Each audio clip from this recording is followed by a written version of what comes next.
said that, I go to jail. Exactly. There's laws in place. Like this is a civilized society. This is not a savage. Like we're not in Haiti, okay? We're not in Haiti. We're not in Haiti, okay? You don't get just to do whatever the fuck you want, but like freedom of speech, there are consequences with freedom of speech, but it should not be that is reinforced by the law.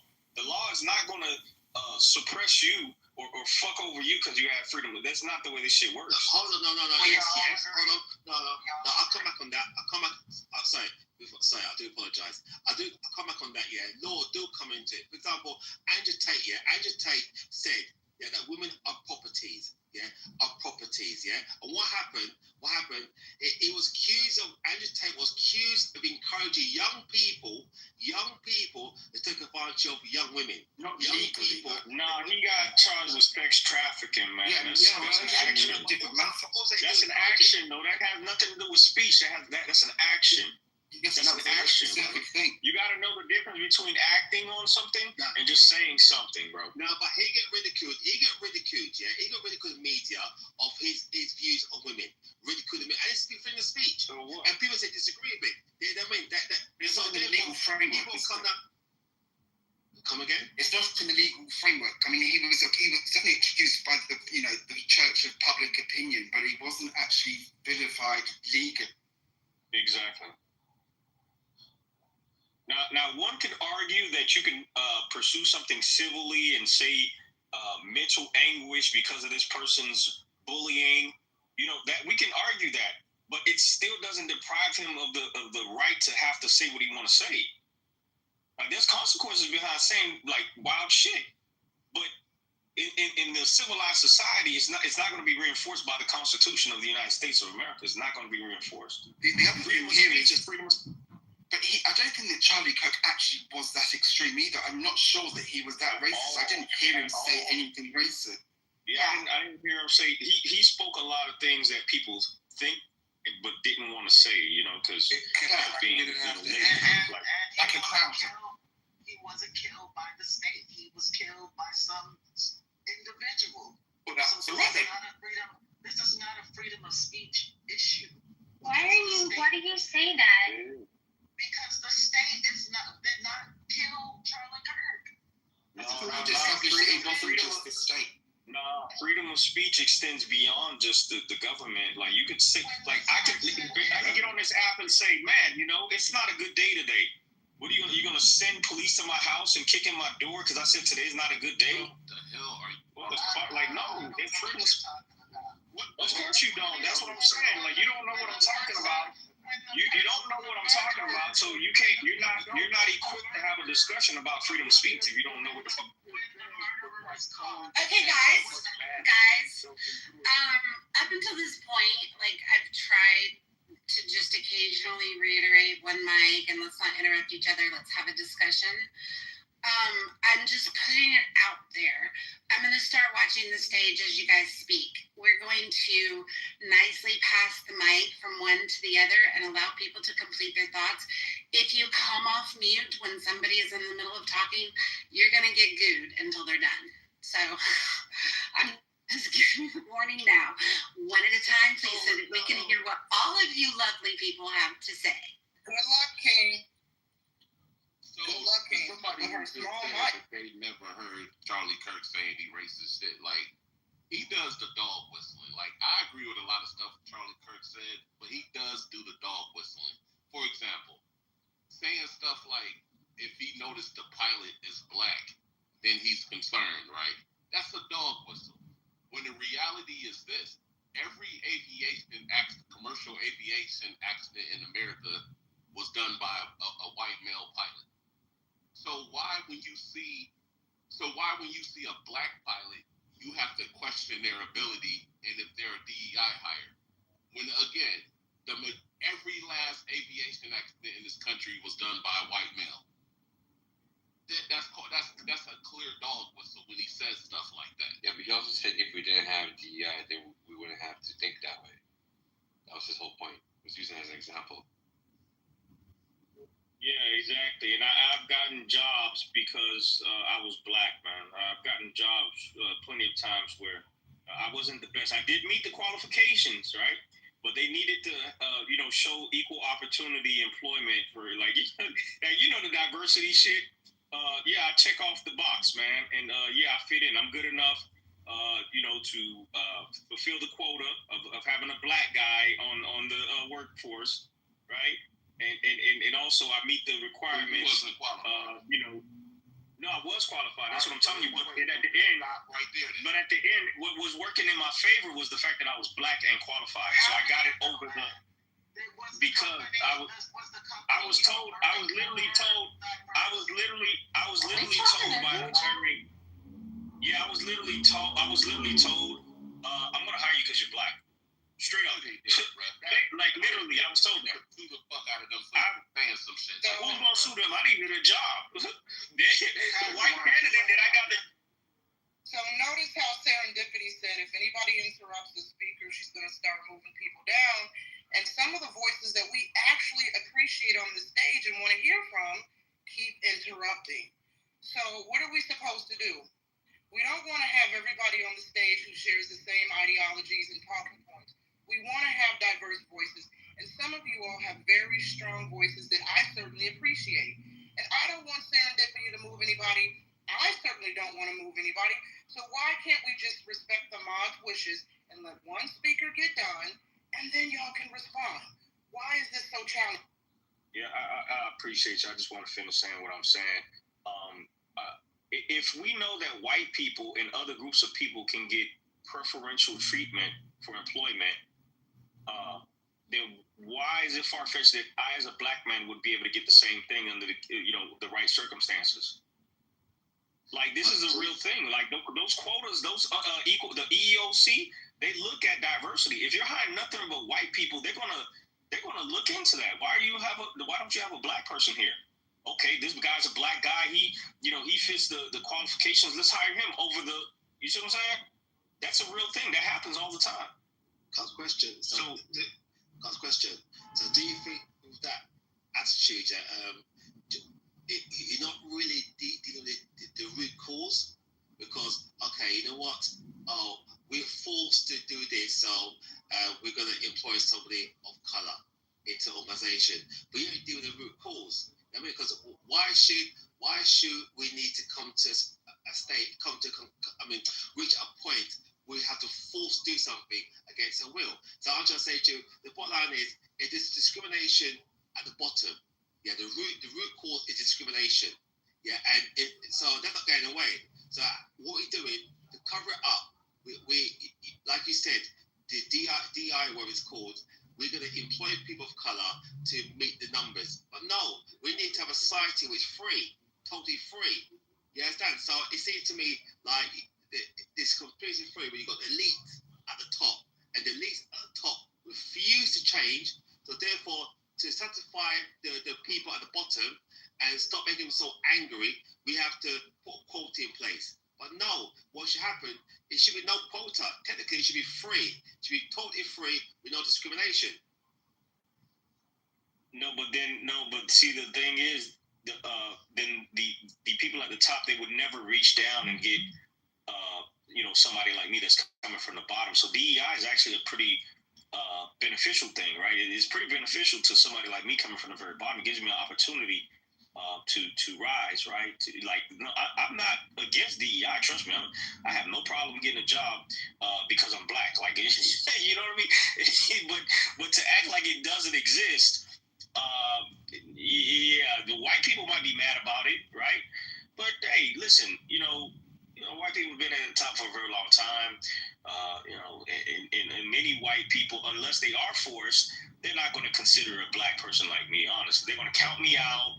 They're not really going to give me a chance without something like a DI. This is reality, man. I mean, we can think about what in a fairy tale land would be. Reality is reality. It is what it is. Here's the situation when you have a disproportionate number of white people who want to be pilots, but you have the percentage different for, let's say, black applicants. So let's say this CEO of a major airline said, we're going to hire 50% minority, right? Code for black. Let's just say black. So then, let's say you have 85 people out of 100 who are white and 15 who are black. Okay, let's say the normal threshold is the top 10%. Okay, so you'll get what, 8.5, 8 or 9 white people, and you'll get what, about 1 or 2 black people. And so the rest of the people are below the standard. But when you arbitrarily move that line only for black people and say we're going to hire 50%, then what you're doing is you're dipping down below the line of competence. And you're saying that regardless of whether or not the black pilot is fully qualified, we're going to choose that person anyway. So that's where the fear comes in to say, if I see a black pilot, do I know? Maybe he was number 6 on that list out of 15. Maybe he was well below the threshold, but solely because of the reason of him having black skin or her having black skin, we're going to elevate that person to above the line. That's the concern. It's not racism. It's just pure statistics. It's just pure logic that you're dipping below the line based on an arbitrary factor other than competence.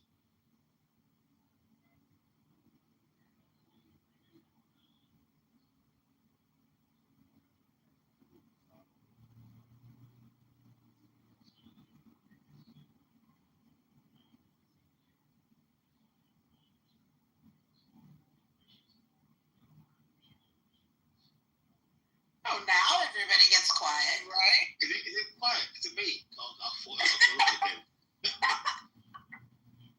Now everybody gets Because I'm in the quiet. shower. No, but Mr. Mike, welcome to the stage. Okay, go on. Sorry, go ahead.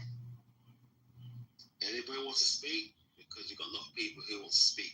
So I think the new people should speak now or hold your peace. I want to say what up to everybody. Thank you, Serendipity, Nye, Monica. Great to see you guys. Hey, Marquise, it's good to see you. Moving the line of competence down for certain people. It's the whole reason that affirmative action was ruled against in colleges as a primary mechanism for admission, because if you're bypassing more statistically qualified people, then and that's not a meritocracy, and you're cheating or gaming the system. Look, I do actually agree with your point generally, but you're actually ironically putting that artificial line of competence in there anyway. The top 10% are generally employed because that's how many jobs that are needed. It's not because only 10% are competent.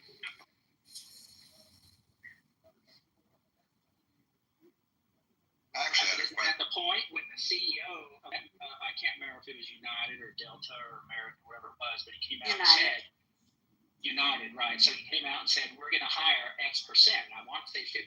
It was years ago. I can't remember the exact number, but it would dip well below the line of normal qualification or competence.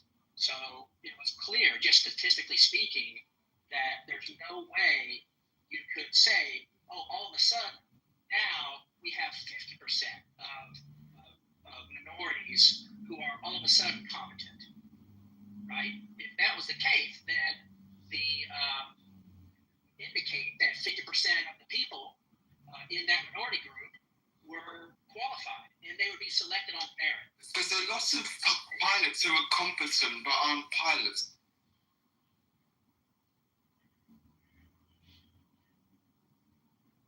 Should like some companies operate a blind interview? For example, you meet somebody and you talk to them behind the screen, like the singing competition called The Voice. I'm just sure you got in America, The Voice. Yeah, that is a blind. So therefore, you don't see a person's face until you hire them. Would that work? Well, I think interviewing and selecting the right candidate is hard enough. So by handicapping or limiting my capacity to read that person in real time, their nonverbals, their tone, their responses that align, with their behavior, their along with their statistics, their vitals, is, I see the intent. You're saying try to make it as unbiased as possible, but I would rather have as transparent and clear the standard. Yes. I would rather the standard be the standard, and people meet the standard. And if it happens to fall one way or another, then so be it. Earn it.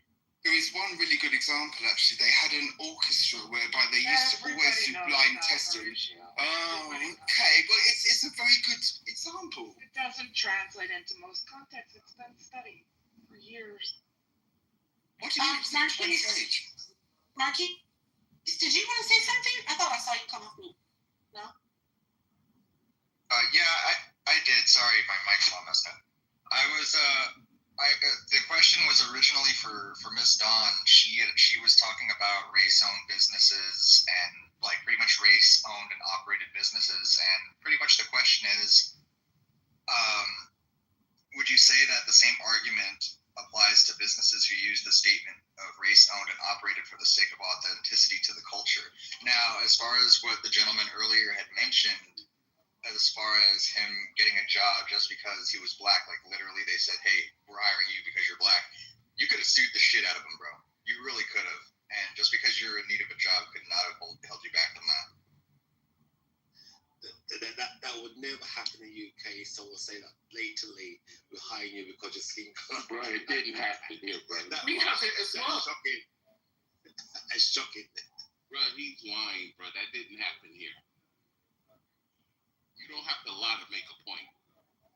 Oh, no affirmative action exists, bro. You don't have to lie about it. We call it positive discrimination.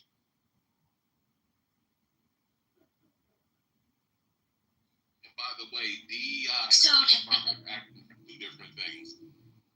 So, to be honest, I don't think anyone should be discriminated upon. I believe that, and in my businesses, I hire based on merit, experience, all of those things. And that's it. Because it doesn't matter what your skin color is. If you have experience, gone to school, do this, you know what you're doing, that's going to help me in my business. Yeah, but here's the reality. Historically, in this country, too many well-qualified people, especially black people, didn't get the job because they wasn't white. Right. So these policies are a response to just how things have happened systematically in this country. Sometimes, here's what I need white people to understand. And I mean this with love. Don't complain about a fire that you started. Because at the end of the day, you started this fire. So I understand what you're saying, DJ Fridays. I appreciate that. And you have to understand, I didn't start this fire. I don't hold that mindset,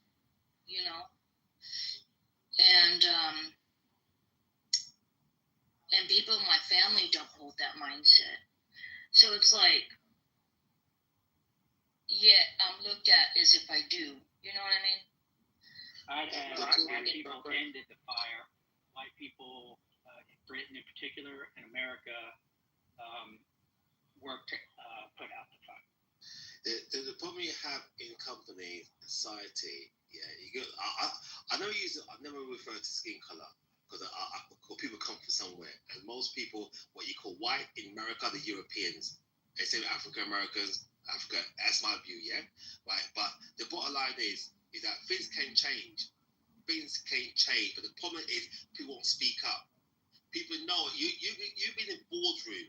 You know for a fact you're in a boardroom. It's either, say example, you're in a boardroom and you got directors, managers, blah blah blah, and it's 10 people in the boardroom. Yeah, and unless all of them are just that way inclined, they insist that we have to make it European look-alike only. Fair enough, yeah. But the people in boardrooms can speak up. They won't speak up because you know what? because their job is on the line. Their promotion, they get good promotion, they get good bonuses. Because things can change, but people will not speak up at the top. That's the issue. They won't speak up. So it's an everlasting, rotten cycle. We get for centuries and centuries. Unless it be another 100 or 200 years when people die off and you've got new type of generation that say, you know what, enough is enough. Things can change, but people won't speak up. Sorry to interrupt you. I was going to ask, do you call black people African? All black people African? No. I said in Africa, America. I said America itself, America. I said, because the bottom line, we come down to it, because there's the debate, no debate. I don't want to change the subject too much here. But in America, it's European descent.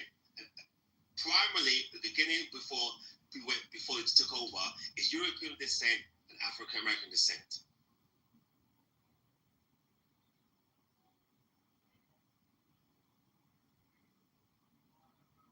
America is not a racist country. It's measurably true. Monica? And if there is racist policies inscribed in law, you might find them in major urban cities that are run not by Republicans or conservatives. But we are talking about, well, I understood, and I can be corrected, Serendipity's mission for this room was seek first to understand and then be understood. And we are kind of far away from a different conversation. You know, and Monica, you've been so well behaved as well. When y'all say these cities are democratically ran, that's halfway true, because a lot of democratic cities sit in Republican states. And mayors are nothing but city managers. They don't really have power like people think to set policies in their cities. The state has the ultimate say-so in that state. Then why do we see Republican-run cities, of which there are very few, more successful, and regardless of a red state or blue state environment, than the blue cities and the red states? The Democrat-run cities, the reason why they're shit, is because, they're not going to crack down on crime. They're not going to crack down on the things that you really need to crack down on, right? Like, it actually behooves them to keep it going, right? Because then they can say, hey, look, this city is shit. I need more funding. I need more money, because this shit, it's all a business, right?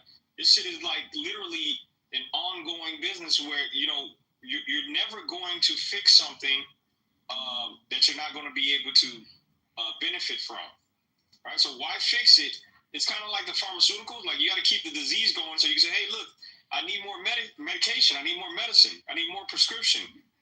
So in that sense, it's, that's why the Democrat cities look the way that they do. Why would I cut? If I'm a politician, why am I going to cut down on crime if I'm getting a whole lot of money because my city is a crime-filled city? You get what I'm saying? You're describing basically a system of misincentives or a badly formed incentives, and that's not racist to describe it. It's just diagnosing of. Yeah, and that's not actually the way that federal. That's literally how it works. That's literally how it works. If you imagine it to be so, then that's your point. But the speaker before you. That's how it works. I need more funding. Like, I saw it happen out here in Miami. More federal grants are given to cities that are. Yeah, and it needs to be justifiable. It needs to be justifiable. You need to have justification. Why do you need so much money? I need more police officers. I need more money. I get your point. It's simply not true, but that's not actually what I took the mic to correct. The speaker before said that states have the ultimate authority over cities. It depends on the state and it depends on the city, because different cities have different mayoral structures. Some are strong mayor systems, some are weak mayor systems. Some are run by the city manager, and the mayor is essentially a monarch of that city. They have more power relative to their domain than, say, the president does over the United States. And actually, most big cities over, say, 500,000 people are based in the strong mayoral system. That's not so. Okay, so New York works all right, doesn't it? New York is a good example. I'll give you an example. In Georgia, during the COVID lockdowns, the mayor, a Democratic mayor, Keisha Bottoms, she tried to issue lockdowns in the city of Atlanta.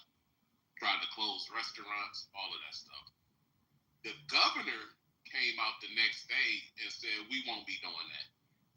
And I just signed an executive order, and he even set up a hotline to let all these little cities in Georgia know that if anybody is trying to enforce a lockdown in your little small town, call this number, and I would dispatch the police to go regulate, the Georgia State Patrol to go regulate. Because the governor, at the end of the day, vetoed that shit. Mm-hmm. Yeah, I will grant that. Governors attempted to expand the power of the executive branch in their state significantly during the COVID era. In fact, the governor of Michigan, famously or infamously or memory hold, one of those, implemented all these emergency powers all across the state of Michigan, including clamping down on the right to travel even within the state. And she was ruling and just continued to act as a tyrant herself. So it was an unprecedented era without a doubt. And I can't believe she's not held accountable to this day for it. And she's still looked at as a darling of her party, whatever. Anyway, I digress.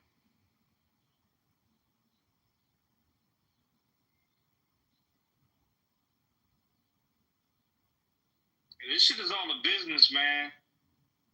Even down to Charlie Kirk's, organization.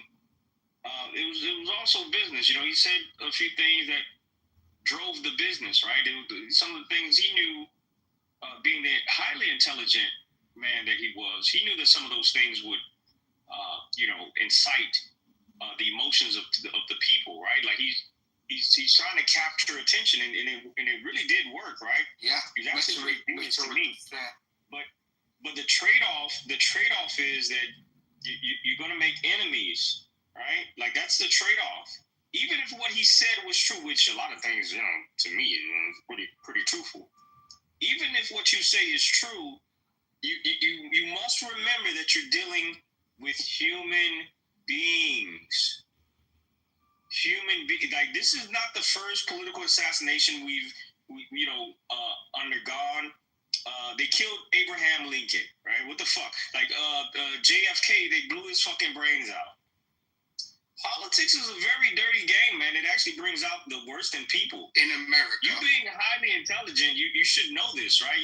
Again, he's far more intelligent than I was, or that I am, right? And I can say that, right? Being an appreciator of intelligence, right? The dude was brilliant, but I think that looking back, we all can learn something from this. It's like you got to be more strategic when dealing with humans. You can't get too comfortable. But he was only 31, also in his defense, right? There was a lot of things that he hadn't, who are good at plumbing, like they've got a good, grasp of economics. They're not got the sort of the rhetorical flair of Trump, which is really fun, but kind of a rip. Yeah, no, for sure. That's true. And even with Donald Trump, like, can we admit that he made politics exciting? Can we all admit that? Yeah. Whether you hate him or not, when he leaves, I don't think it's going to be as fun anymore. To be honest, the racist things. He's not going to be around to say the insightful thing. And again, this is marketing and this is all business, man. This is all a business. And when we recognize it as that, I think we become less emotionally invested in these things, right? Like if the shooter was to have understood that this, the guy's just running his business, I don't think he would have taken it personal. Like shooting somebody in the throat. Quick question, yeah. Right. I have a question, yeah. I've been following this Charlie Kirk. I'm aware of him, but I've been following him, yeah. And like someone said earlier, his personal guards, blah blah blah. And I know all people said, he said things like controversial, blah blah blah. People like and people dislike, yeah. So with all that in mind, and also what happened to Trump last year, and now at a rally, and knowing that he said things that is hurtful to some people, I'm wondering, obviously conspiracy theory talking, I'm wondering why then the authorities check the perimeters, knowing that what happened to Trump, and someone at a roof, blah, blah, blah. I'm wondering why the authorities to say, you know what, let's look around and see if anyone can cause any harm to this individual. So I was wondering why the authorities preempt that, you know what, we know what happened to Trump last year, blah, blah, it's got a roof. So why did authorities actually the same question? Because Charlie Kirk was responsible for his own security. And that needs to be looked into too. I can't imagine working for someone and my mistake caused his death. But that should be also looked at. Well, if that's your job, though, I mean, that kind of goes with the territory, doesn't it? If you're a bodyguard. Yeah, why are you checking the rooftops if that shit happened to Trump and it's going to be outside? Why wouldn't you have checked the rooftop? I think it was just mainly getting comfortable, like overly comfortable, thinking, nothing's going to happen. Nobody's going to shoot. Like, we got this. This is Utah, a lot of Mormons. Democrats, they don't have guns. Yeah, exactly. These Democrats don't own no goddamn guns. What the fuck are we talking about? So yeah, get comfortable, and then you get your brains blown out. That's what. At the end of the day, if you go outside, dangers are lurking. If you make yourself a public figure and you're saying controversial things, that's a fact, bro. Dangers around the corner. That's a fact. I don't agree with them on much shit, but that shit is the fact. Gosh, Haitian, can you let him speak? My bad. It was getting good. Y'all don't know him by now. Once he starts talking, he will never stop until you kick him out the room. He just apologized. So can you finish your comment? But I'm just saying, like, brave men, like, come on, bro. You think when people decide to sell drugs, to be a drug dealer, to do all that, they know it's people that's going to be trying to kill them. That shit just come with being a man. So I just went to Twitter just to refresh to see if there's any updates about the killing, et cetera, et cetera. And the first thing that comes down my timeline is very curious. Alex Jones. Never mind how we might feel individually about Alex Jones, but I find this interesting and worthy of deeper research. I just retweeted it, but here's what Alex Jones posted. It says, breaking intel. New York Times and LA Times reported on Charlie Kirk being shot on September 9th, the day before his assassination. Plus, Amazon Books have the shooting of Charlie Kirk posted one day before his murder. Eyewitnesses in Utah also revealed people in the crowd claimed they knew he was about to be killed. He ends the post by saying, was this a pre-planned, coordinated event designed to trigger a new American Civil War? Stereotypes are right. Can I say something about that? This is kind of what I expected a week before 9/11, then 9/11 happened. I swear, I remember. That's true, man. That's just true. There's a coincidence, right? Right's going to behave like the right. I would triple check, those so-called facts. Jones is notorious for exaggerating. I always hear people Screenshot say that. the book, so it seems to be. I always hear people say that, anyway, said blah blah blah. Then Civil War, and people say that a lot. Yeah, race war, civil war in America and other European countries, but especially America. And I come to conclusion, and other people told me the same thing as well. I always hear it. People are trying to start civil war in America. I think You got to be there. You got to be there. Sorry. No. Sincerely believe America's come too far as a country. As a nation, to be burnt down. I don't think people allow it. Majority of people allow it. There will be bad things happen. I mean, it's a ridiculous position to take. You don't live there, and you kind of got an opinion about whether something's going to happen just because it's a nice country. I I'm sure people are saying that about Britain as well, and look at all the effects of the illegal immigration and the Sharia. Exactly. Movement. It's come too far. That's not what they're making. That's not the point they're making. It's come too far. You tell me where the whole America in history, after the Civil War, the Revolution, the whole country went into flames. It's not much older than your great grandfather. But America has come too far to go back 100 years. It's come too far. The pocket civil war is civil war in cities, but not in the whole nation. Become civil war. America's come too far. Well, I'd like to see your wishes are going to stop, anything bad happening. I bet you, okay. No, I bet you a penny it's not going to happen. I don't think that we'll be able to do that. That's going to last forever. This is just our time. This is just our dynasty. Of course. You're seeing the decline of it already. It's really scary, actually, because it represents. And I think you really do need to be there, Mister, because we can guess, but I think decline and go where? Go where? 40% of Americans have a passport to travel. So I don't. No, we've got to go there. No, you can go there, but all the people I've been to America myself. You know what I mean? And and there was an incident, but we're told not to help certain people because I might get sued. But that's another story. Yeah, but what I see in America is come too far as a nation. Too far as a nation. I don't see it happening in my lifetime. That America can go into a civil war. Did you see it happening? When you were around in the days of COVID, I can't remember if it was 2022 or 2020, but that was pretty rough. I mean, just looking at the footage, that did not look like a country harmonious. Protesting. Are you talking about protesting? Well, not protesting. You're not saying thing. Rioting. Not saying thing. It's not the same thing. It's not it the same thing. It was in multiple cities all across the US for weeks. But it's not the whole nation. Not the whole nation. The people come too far. But okay, think about it. Where else are you going to go?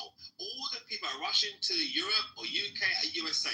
You believe the people in America and the UK and other countries is going to allow the country to go civil war? It's not going to happen. Well, they'll stop it then. They'll make a law against it. That'll be fine then. That'll stop. I guarantee you this.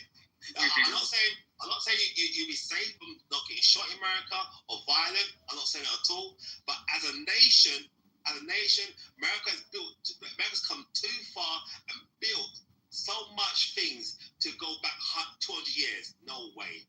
Did you hear about the Roman Empire by any chance? You hear about history. And the Ottoman Empire and the Persian Empire and in fact, the Empire, which isn't the American Empire. British Empire, your own empire, it isn't doing so great either, is it, at the moment? They were imperial power and they stretched themselves too thin. It's a different situation. It's not like America's trying to conquer Ukraine or countries in Africa or Iraq or anything. It's not like you're actually spending more on your debt repayments than you are on your military.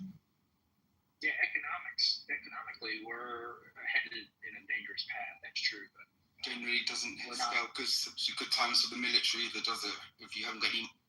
I suspect that the Chinese will be involved when they suspect that we are economically, militarily, socially vulnerable. I think that's their goal. I think that's what they're working for. They're trying to do it through economics and poisoning our culture and our society with drugs and different things. But I think as long as we have people in government and society working to call it out and resist, I think it'll be okay. Well, inflation is a huge contributor to the downfall of America, and they've gone as far as such as removing property taxes completely. Texas is looking into this, and they've been mentioning potentially Florida as well. So they recognize that the inflation and all of these things, right? These things are main contributors to the downfall of any large-scale civilization. Or like you guys mentioned, the Roman Empire, right? Like once you start getting a lot of people in one place, the demands become more, the resources become very scarce. Something's got to give, you know. So I don't think America's going to be around forever, but it'll probably be around for another good, 8 years. Yeah, my lifetime, hopefully. That's how long I need it to be around. Yeah, exactly. The Roman Empire was 12 years, by the way. That's a quick question, Adrian. You mentioned, you said about, unless I always sound like America, you mentioned the property taxes and decline. How's it correlated that? I'm not too sure. Yeah, no, so we have property taxes here in America where even after you own your home from your mortgage, you still are obligated to pay, the government. Right? So what they were talking about doing over in Texas was just removing that. The housing, you pay one-time tax, and that would be the end of it. It wouldn't be like something that you would have to, pay every single year. It wouldn't be annual. So that's something that would help preserve the country a little bit longer. Although again, I don't foresee America being around forever. Likely, everything will shift over to China, but we'll see changes in languages. Well, we won't see it, we'll be dead. But there'll be changes in languages, just like, with the Roman Empire, there were, Latin and new languages. Yeah, Latin became an extinct language, and you had French arise, and Portuguese, and, Italian and Spanish. Haitian. Well, you get what I'm trying to say. Things will happen slowly but surely. Migration, right? You'll see larger. Well, we won't see it again. We'll be dead. But the people who will come after us will document the large migration from America to the African terrain. It's very likely going to happen, man. The Haitian, I don't have much sympathy for Texans, though. I mean, you have 0% income tax. For goodness sake, you've got to pay something for. You do get some. They don't pay state taxes, but they pay other taxes. Yeah, but sorry, wait, they don't pay federal taxes. Wait, is that no? What am I saying? They don't pay state taxes. It's the state taxes. It's the same thing in Florida. We don't pay state taxes for our property. Florida, Tennessee, Idaho, there are I think about half of the states that have no state income tax, but they pay other taxes. Yeah, so you got to pay a little bit, right? Yeah, we pay other taxes, All pay taxes, right? Even the left, if they were, corners. But you've got to pay a little bit. Well, again, we do drive, but that would just have to be the trade-off. If you want to drive, you gotta pay the tax. I mean, I would much rather a car tax over a property tax. A car, that comes and goes, but your property, it's like, that just means transgenerational. But you've got to have some sort of, progressive taxation. If you've got a big house, then you're likely to have a big amount of wealth. If we're going to insist on talking about taxes, then why not flat tax and be done with? Like, why are you trying to tax Americans love our vehicles. There's a song called Route 66 because we love our cars. Like no. Like, the fact that nobody's pushing back against these bad ideas is frustrating me. But no, it wouldn't be a bad idea to prioritize a car tax over property tax. Again, a car comes and goes, right? Like you're not going to be able to really hand down a car to your children. You can't get much out of this car. You pay car tax, don't you? No, we pay car insurances. You don't pay like a monthly or annual car tax. We pay taxes for cars because they're considered luxury. Like, patient, what are you doing? Are you just talking to talk? That's upon purchase, though. That's not something that's annual. I'm talking about like an annual tax for cars instead of pound tax. Road tax. Yeah, road tax. There you go. Yeah. That's the standard fee. It's not for being a pedestrian. If you don't have a car, you don't have to pay it. The real issue. It's not a bad idea. to change the subject? Alright, do I know you? I'm not sure. The real issue is what we do with taxes, like subsidies, having the government pick winners and losers in the economy, like Solyndra and other companies in the private sector. When the government gets involved with our using tax dollars with foreign aid as a means of corruption, like we've seen with USAID, different things around the world. That's the issue. The issue is not this tax or that tax. It's what happens with that money and decisions that are made and tolerated by the people. Can I say a controversial idea I have? Tax the stupid people, is that what it is? No, controversial, yeah. We're talking about young people, favoring blah, blah, blah, yeah. And I was at no party, and I was talking about how can we reduce crime and improve crime. And I said, and everyone was against me, yeah, but I still stood my ground. But actually, there's some American guys that saw my point, and he said to me that what you said, if it doesn't work, fine. If it doesn't work, we change it immediately. So with the jail systems and people committing crime and going in and out of jail, blah blah blah. Yeah, and I'm thinking now. I think we need to change. I think especially with young people behaving a certain way. So I'm thinking like if people like 16, it's just an idea before you shout me down. Idea. Someone from 16 to 24 live at home. Yeah, if that person committed crime and go jail, the parent.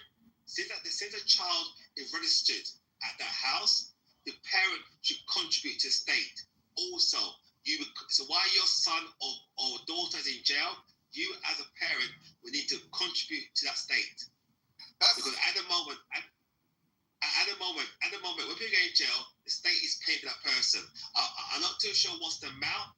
So someone in jail for 1 year, I'm not too sure it's $50,000 a year. I think in the UK it's around $45,000 a year just to hold someone in a prison cell. I'm not too sure what's the amount a year to hold someone in jail in America. But I think if we need to change and go forward, and it's not unfair. It's not unfair to punish parents. Yeah, but the bottom line is we need to change. You should jail the innocent people. That's a much more stupid idea. Can we talk about how free speech is at risk in the UK? Because we're watching and we're very concerned. I'm very sensitive subject, Monica. My Facebook is very, very precious, and I would be very careful what I say. Monica, they can't talk about it. They're being monitored. They might be arrested while they're talking on stage. You might be extradited. No, if we talk freedom of free speech, because Trump said something. This is what happened in the UK. This is what happened, yeah. And you talk freedom of speech. So I talk about censored because America's considered more direct. With the British, UK, the more indirect. Trying to have more empathy, yeah. Right. So what happened? Yeah. Again, not going in detail. Because obviously there's some people that believe children should exist, shouldn't be aborted, yeah? So what happened? There's a woman protesting and saying to the ladies, don't go to abortion, your child have the right to live, blah, blah, blah. So she was silent, said, you can't say anything, yeah? Okay, fair enough. And there was an injunction taken out against her to stay certain amount of meters away from the abortion clinic. Yeah, certain meters. So she stood away. What she did, she started praying silently. The police said, what are you doing? The police said to him, please ask the woman, what are you doing? No, over here in the UK. I mean, she said, I'm praying. No, I feel, and she was praying in silence. She prayed silently, and she got arrested. She said, she mentioned no word, nothing. She got arrested. She got arrested. That man said, please ask, what are you doing? I'm praying silently. And she got arrested. She should pray against being arrested. That would do good. You know what I mean? So it shows how that, it's become ridiculous in the potential, deem, interpret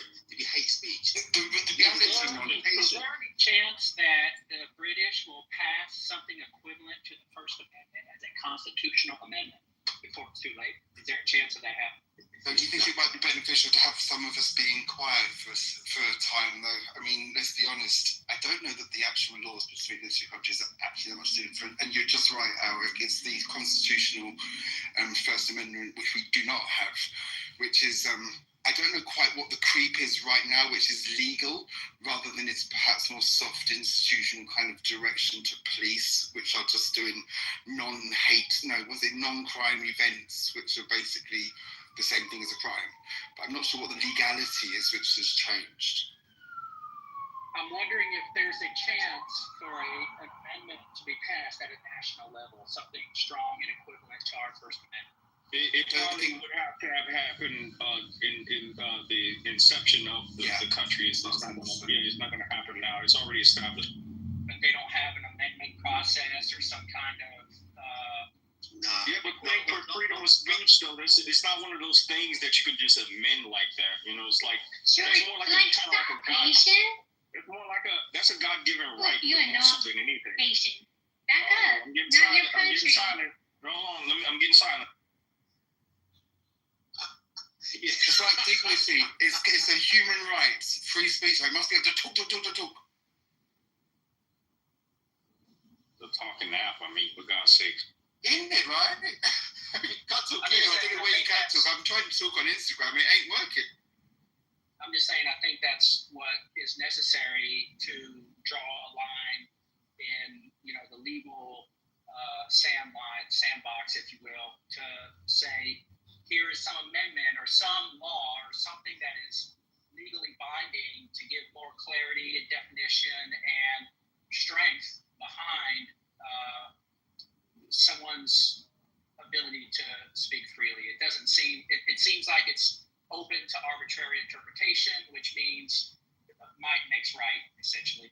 Exactly, but I think also it's not in anybody's interest who would be a decision maker to put it through. I mean, it sounds like a big sort of headache from an administrative position, but also the government doesn't want it, do they? I mean, they're not acting like they want people to be free of speech. It's not in their interest. What about Nigel Farage? So what happened? What do you guys think of when the government fears the people, there is peace. When the people fear the government, there is tyranny. Amazing, Monica. Amazing. This is why I love you so much. Coming up. Not my quote. I don't get credit for it. Shh, don't tell you.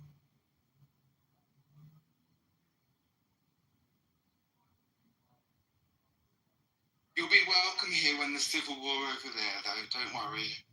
Got a little name for you. I was going to say, come over here. I missed you. You're doing well, Horatio? Not really, I'll do truthfully. We just saw the first asylum seeker, that comedian, I forget his name, but didn't somebody within the last week claim asylum in America because he was being persecuted for making jokes about, I want to say, Islam? The comedian? That's amazing! The comedian? Was his name Horatio or something? Seems like it's a great precedent for me. Is it Milo? The airport when they took 6 officers to arrest him. Yeah, Meanwhile, he was wearing one of those signs that had words on both sides, and he was, I think, trying to be provocative to make a point. I don't know the current status. So he broke the law when he was just getting off the aeroplane. That's not a good start, is it? Yeah, I think that was his intention. he's a British citizen. But he got asylum for it. That's quite good, isn't it? It seems to work. It was really good at the southern border, actually. That used to be a really good winning strat.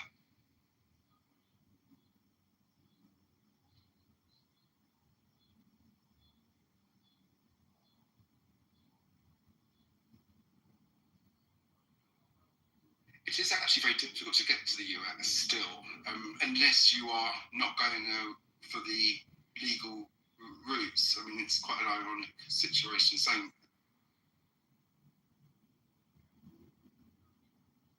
but I remember Trump said he could build his wall, so I'm sure that's disappeared now, because I know that's one of his post-election promise to put a wall, but it seems to be that's discipline. Some of the wall is in place, but all he had to do was do a few executive orders, and magically the influx of illegal aliens dried up. Did he Not ask that it did a whole lot of good, since 20 million were allowed in under Biden's administration. It's a mess. And I do have some resentment for the people who are complaining about how we're getting rid of them when they had no words when they were coming in. See, this difference between the US and the UK, yeah, you never ever find a journalist or a politician say these legal aliens. So Americans are comfortable. That's what we call freedom of speech, because that freedom, that was being said. That's rubbish. That's rubbish. No, you won't find no politician. No, you might find someone like Farage. Yeah, he's different. But I'm talking the main political parties would never use any words like that to say these illegal aliens. Yeah, not the exact wording, but I mean, we definitely have the conversation, and it's definitely being spoken about now. Douglas Murray. You won't find any. You've got the main parties, Conservative Party and Labour Party in the UK, the two main ones. You won't find any of those politicians, be like Americans, on the public saying what they said, legal aliens. But the leader of the Conservative Party, what's her name? Kemi Badenoch. She's talking about all the time. No, not legal alien. No, she might think Martians, but yeah, it's the same thing. It's the same term. Martian. That's just a different language, lads. You know that's nothing to do with anything to do with being allowed to say or anything. Legal aliens, illegal immigrants, it's exactly the same thing. Politician up on whatever they call themselves when they speak on behalf of the president. She said that word. Yeah, we're gonna block those illegal aliens. It's kind of offensive. She was saying that. What's her name? The woman. She was great. The Trump's one. Yeah, but to label a human being as a legal alien, well, what are you doing? You actually devalue a human being, and you wonder why people take out people. Because when you got high-profile people categorizing people as aliens, as not human. Yeah, exactly. I get what you're saying with that. Yeah, it's pretty wild, right? It's not though, is it? Because they don't call anybody illegal aliens if they're actually there illegally. They only call sort of tourists that. But what he's saying is but what he's saying is that the label of calling another human being that's just like you and I, an alien, so is a creature. It's like it's a clever way to. You would love aliens now. UFOs and. Man, when we think of aliens, we think of extraterrestrials. We think of something extremely foreign to man. Like, come on, what are we talking about? That's what it means. It's not a nice word to use. The word alien means foreign, strange. So that's foreign to me. That's strange to me. Yeah, but come on, man. Can we still recall that we're still all humans?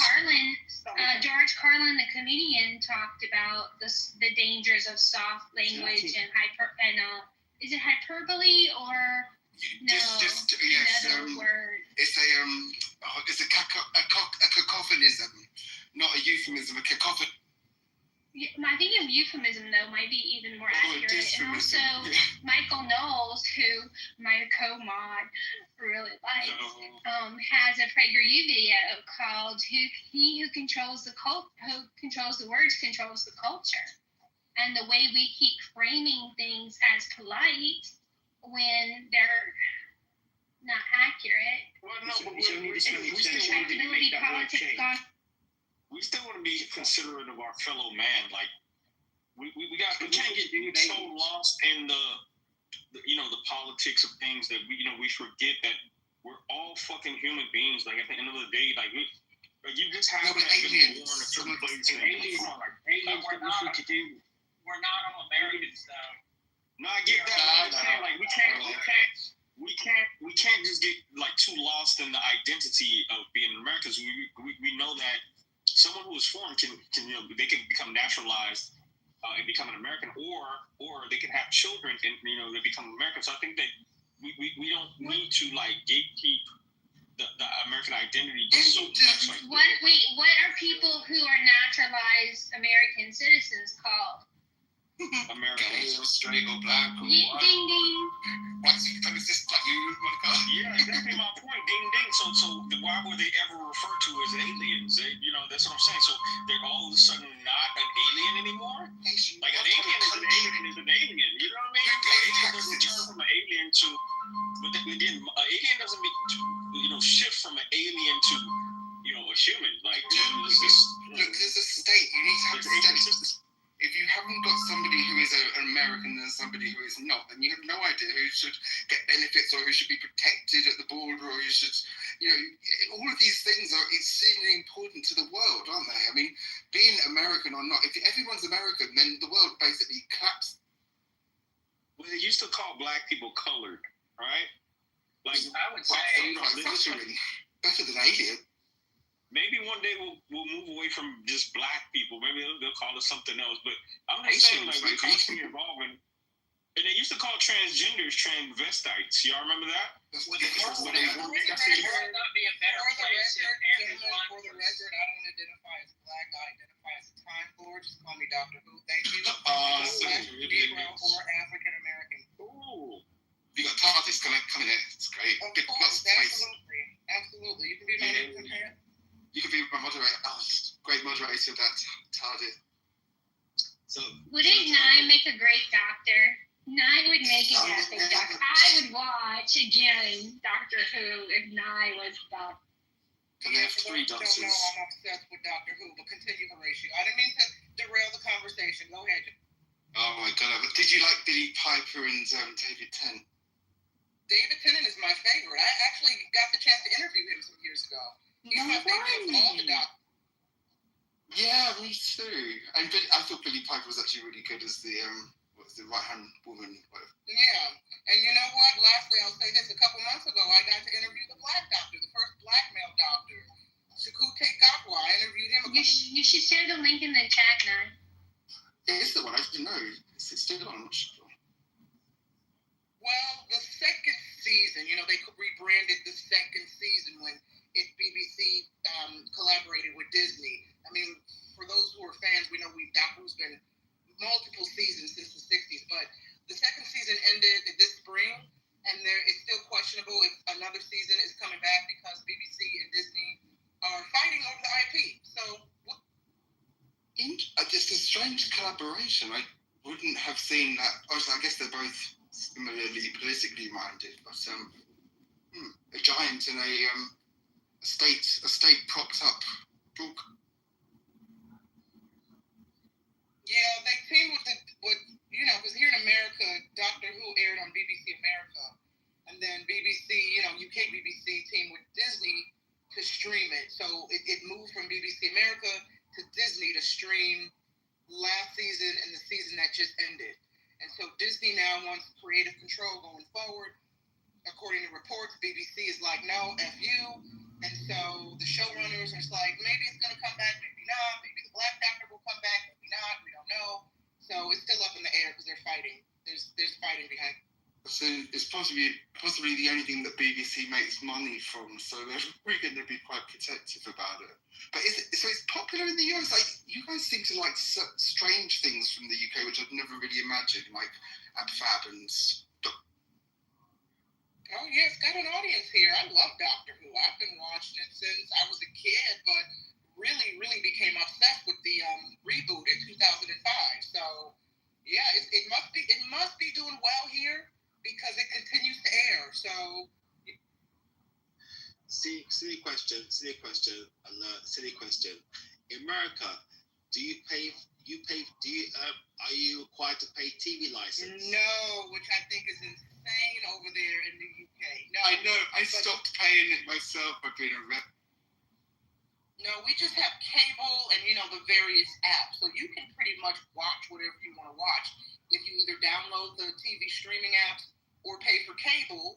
But yeah, it's not required. I mean, we have the right to not even have a TV. Well, I hope to see you in there.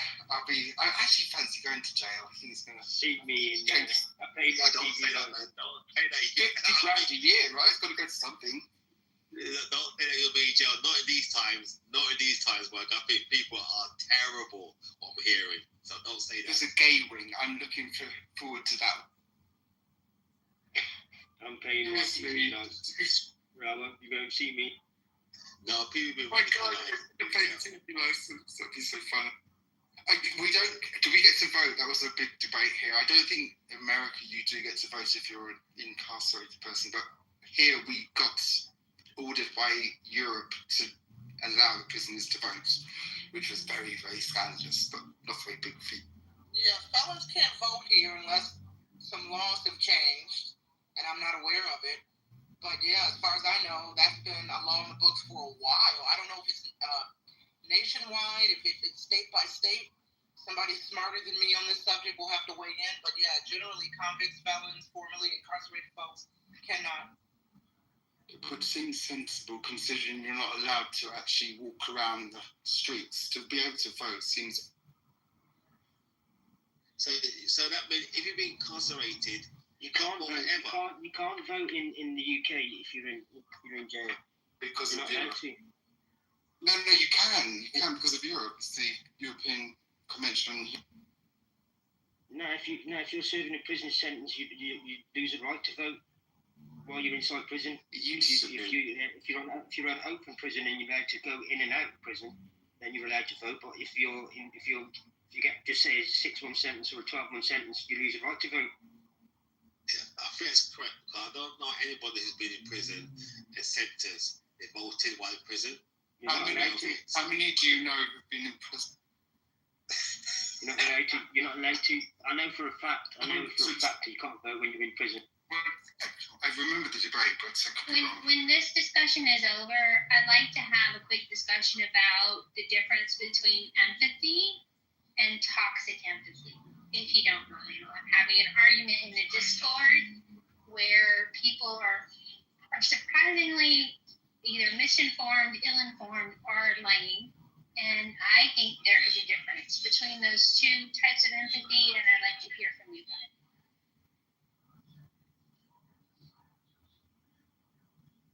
As in performative empathy, Monica. Can I just quickly say, Michael Knowles isn't so hot, but that's just back to the other conversation. What was the other empathy? No, now you started something. Get him nice. I missed what he said. What did he say? He said hate speech on our stage. I might have to do him. I can't remember what it was. Something. I do. Let me say. Michael Knowles is not that hot. No, I said he's really hot. I said he's really... Oh, okay. Michael Knowles makes my heart beat. Yeah, me too. I don't think he swings this way, I gotta be honest, but... No, I don't think so. He's a married man. I think he might... I apologize, Horatio. I apologize sincerely. I heard not that instead of very... I got taste in men, mate, but unfortunately he would definitely be not very winnable. I just really worth the go. He's so brilliant. He has such a beautiful... Right. Before, if you want to go to Monica question, just something occurred to me, just being my inquisitive mind. Yeah.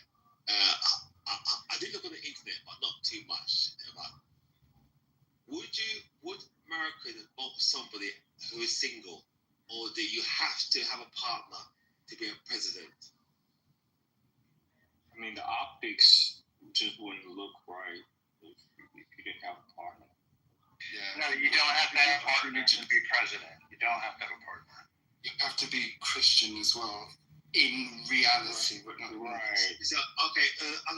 The law, the Constitution don't say you have to have a partner, but it seems to me that again, when you talk freedom of speech, blah blah blah, that people won't vote for you if you haven't got a partner, because if you haven't got a partner, that means you can't really understand what's going on. Yeah. Just wondering. Well, you can't make a selection. You can't make a selection to find anyone, to build a life with. So how can you be entrusted to make the decisions to build a nation, build up a nation? If they don't want you for that much, then nobody else should want you for that long. Exactly. If you kind of haven't got that track record, then it sounds. I mean, I'm just looking at myself. Yeah, the optics. Like America is a lot of like marketing and branding.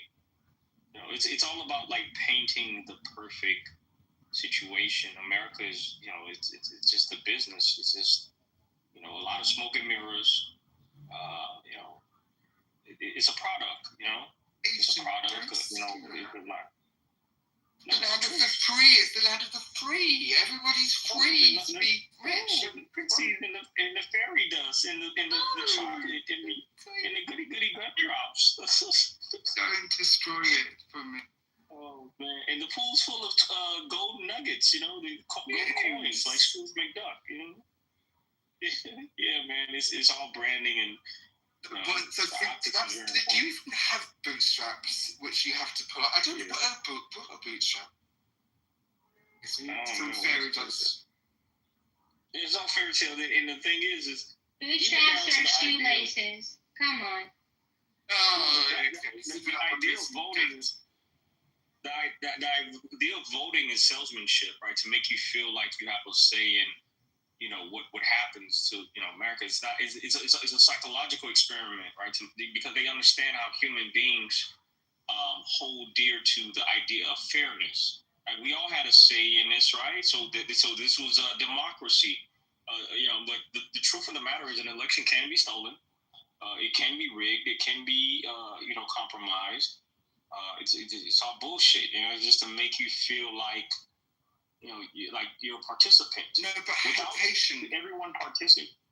If you want to be shot instead to get compliance, I mean, it's actually a slight reality because you do get the option to vote people out. I mean, you don't get shot in order to be quiet. Well, yeah, in some instances you do, but I'm saying like just the idea of the voting concept is very misleading. Right, because even with the presidential election, it's not really the actual majority votes that wins. Right, it's the electoral votes. So there's like other elements to the voting process that they kind of mask it because it doesn't behoove the American vision. Right, like the vision of America is this this red, white, and blue flag, Star Spangled Banner. Everyone works, it's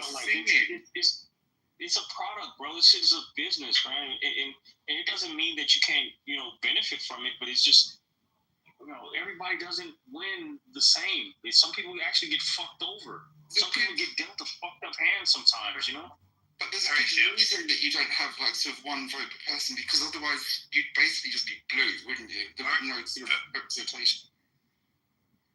Votes are not the exact thing that's presented. It's we have a person, and we have people in states that represent groups of people within the state that voted, and they can't change their. Founders did not actually want a pure democracy, but that said, I want to say the bootstrap thing. In World War I, the boots had straps on the top. You used to pull them on. It doesn't make any sense though that you'd pull yourself up by the bootstraps because if you're standing there and you're pulling your bootstraps, you're not fucking moving up. You're actually just. Out of the trenches. So it's kind of stupid, but that's where it comes from. It's out of the trenches. No, because you wouldn't like you pull yourself up by your bootstraps. No. Does it make sense? Yes, so in fact, you need the state. It's an you pull your boots up by your bootstraps, but you wouldn't pull yourself up by your bootstraps. It's an argument for socialism. I love it. Brilliant. I need help with that, please.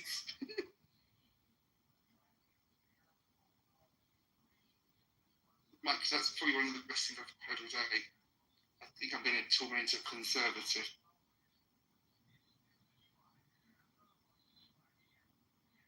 Yeah, tell them the only way they can be pulled up by their bootstraps is if someone else pulls on their bootstraps for them. Yeah. I prefer a group of people to help me. There you go. This will carry me up. They're actually really cool. I think I know the boots. Kind of cool boots.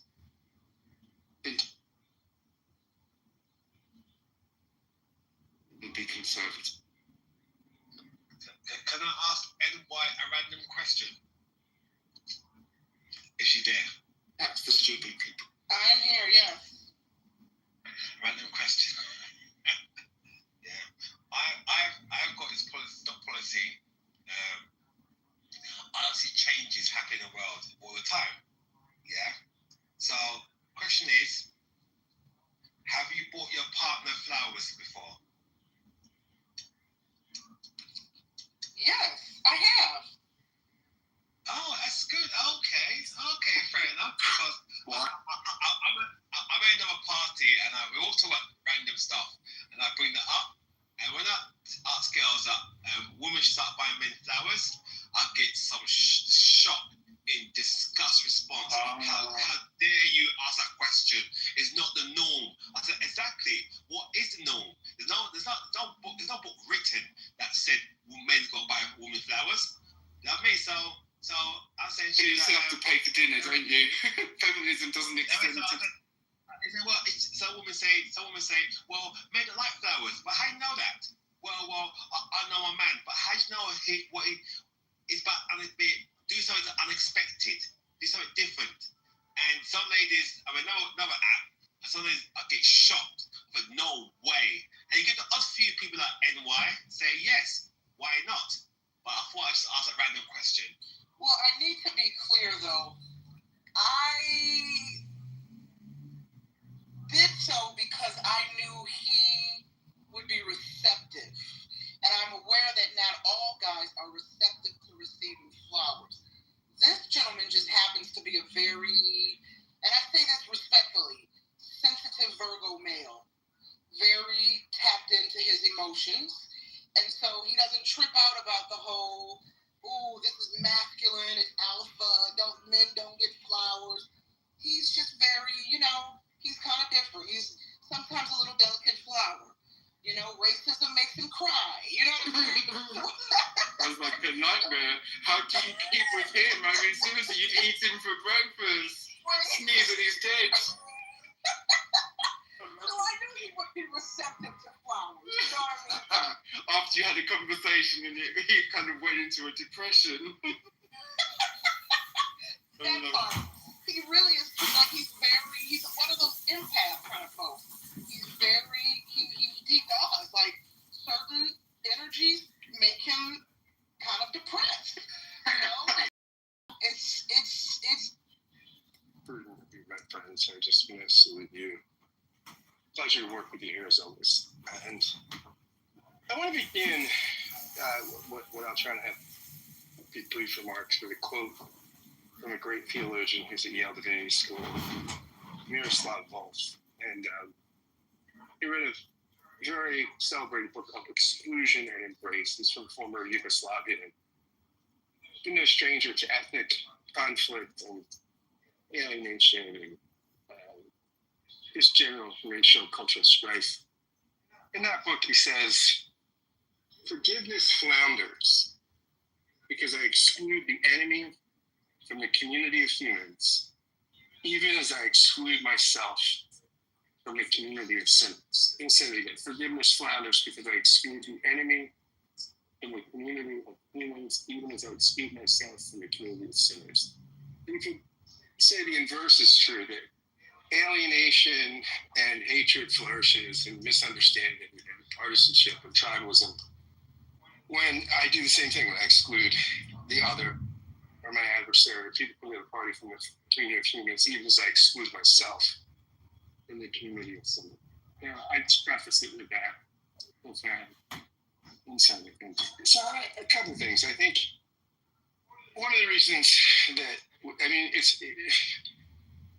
the whole division, the idea that, you contrast this with Kennedy. And it's a much different reaction. We shared much more in common in the early 60s, right? First off, the early 1960s was the high point for religious observance in this country. A lot of people think it was sometime in the colonies or the 19th century. It was not. We were the most religiously observant in the mid-20th century. The early 60s was the climax. So that's not to say, this is not some apology for religion. or to say that, hey, everything's terrible because we're less religious. That's just news to say. I think that we have more of a common culture. We have less in common today, right? We just do.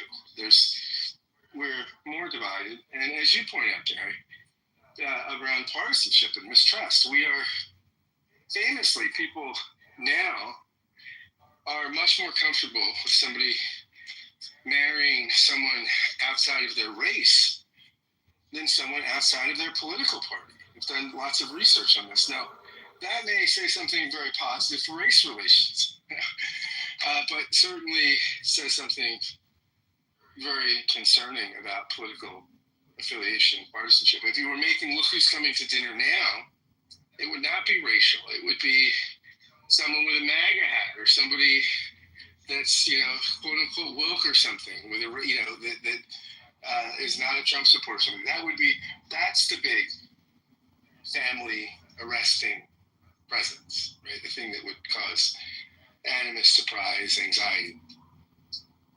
That being said, it's interesting also that I did hear people on the left. I read many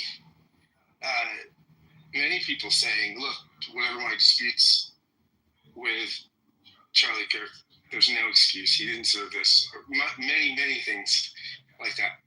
Not everything. I mean, people I heard tragically, and I mean, it sickens me, but people were celebrating this in Clubhouse. Some people, not many, but some people. An MSNBC host was fired for comments he made about it that were seen as incendiary. I listened to an NPR interview this morning with someone on the right who knew Charlie Kirk, and he was condemning violence on the left and saying this was all on the left. And the NPR interviewer said, well, it's interesting that President Trump didn't condemn the Minnesota lawmakers and their spouses' killings. He didn't say anything about Josh Shapiro. And then this guy went apoplectic and just reacted, I thought, inappropriately to her, and kind of tried to shame her, and then said, this is why you people are defunded, and I'm glad. So, but it's an interesting point. President Trump did say some moving things last night, I thought. And Kirk was an important public figure. The guy, Trump, he had told a reporter from the New York Times I interviewed today who covered Kirk. He asked him not to mention this, but he said he thinks it's okay now that he's passed. Trump said he's the most important person in being president again. And Turning Point USA, this is a massive public figure. It is interesting that it's a fair point, right? That Donald Trump did not condemn killings on the left, right? That people are, and there's a different, it does seem that we're getting to the point where we are less troubled when somebody is killed that isn't on our team. That's sad. It's grotesque. I think it's a sad commentary on public life, but it is true. There are folks who are muted, or their response is muted, or they're indifferent when this happens by somebody on the other team. It gets back to the whole sort of tribalism, that quote I started with, about excluding the other from the fellowship, from the company of humanity, excluding ourselves from the company of sinners. And that when we forget to see our own flaws, our own foibles, when we're always the righteous ones, and the people on the other team, and the other tribe, and the other party are responsible for all of the terrible things in the culture. This kind of happens, right? It gets easier to demonize people, and we're in a time and a cultural moment where it's become quite easy to demonize people. I think that's. I want to say one thing too, that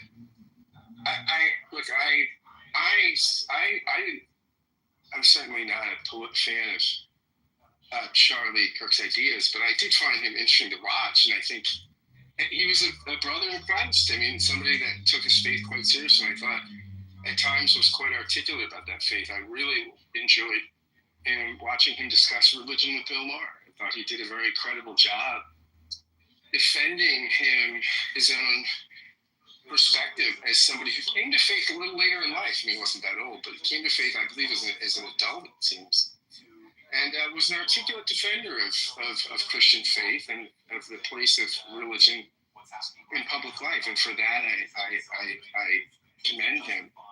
He was now, of course, a blessed memory. But I will say this: I would not say what he did was really civil debate, right? I mean, when you watch clips on him of him, quote unquote, in these debates on college campuses, and they were acerbic, they're clickbaity, they are. I mean, he often, I think, is rude. Now, so are his interlocutors, right? I mean, that's, I'm not saying that his interlocutors were from the School of Athens either, but I think we're looking, and that doesn't mean anybody deserves to be shot. And this is awful and tragic, and anybody with any moral rectitude ought to be totally disgusted by actions like this, no matter who is responsible. But, I mean, to say that this was Socrates or Cicero, or that this was somebody that was, a major contributor to public life as far as the quality of debate, that just strains any credibility. I mean, he was not that guy. I mean, he was a partisan sort of rhetorical firebrand. And not that that's a bad,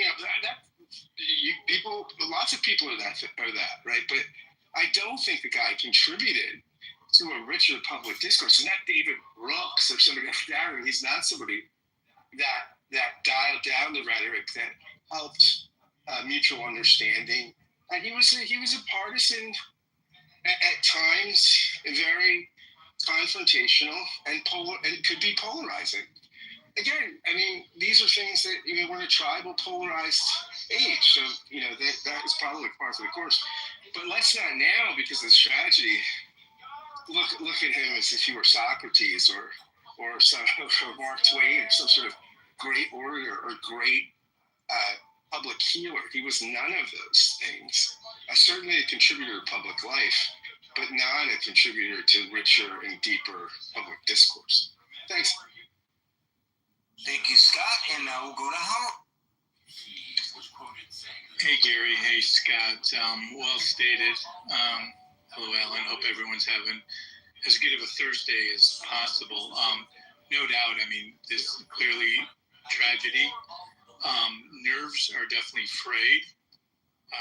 So to answer the question, Gary, in terms of why is this dividing us more than uniting us, and it's ironic because here we are at 9/11, and we know going through that tragedy and the post 9/11, how that did rally people together and unify the country, and now here we are 24 years later, and I think a big piece of it is just a contributing factor, but it's amplified by social media and also this need that people need instant gratification. I did spend the day this morning just listening to different rooms on Clubhouse just to get a pulse.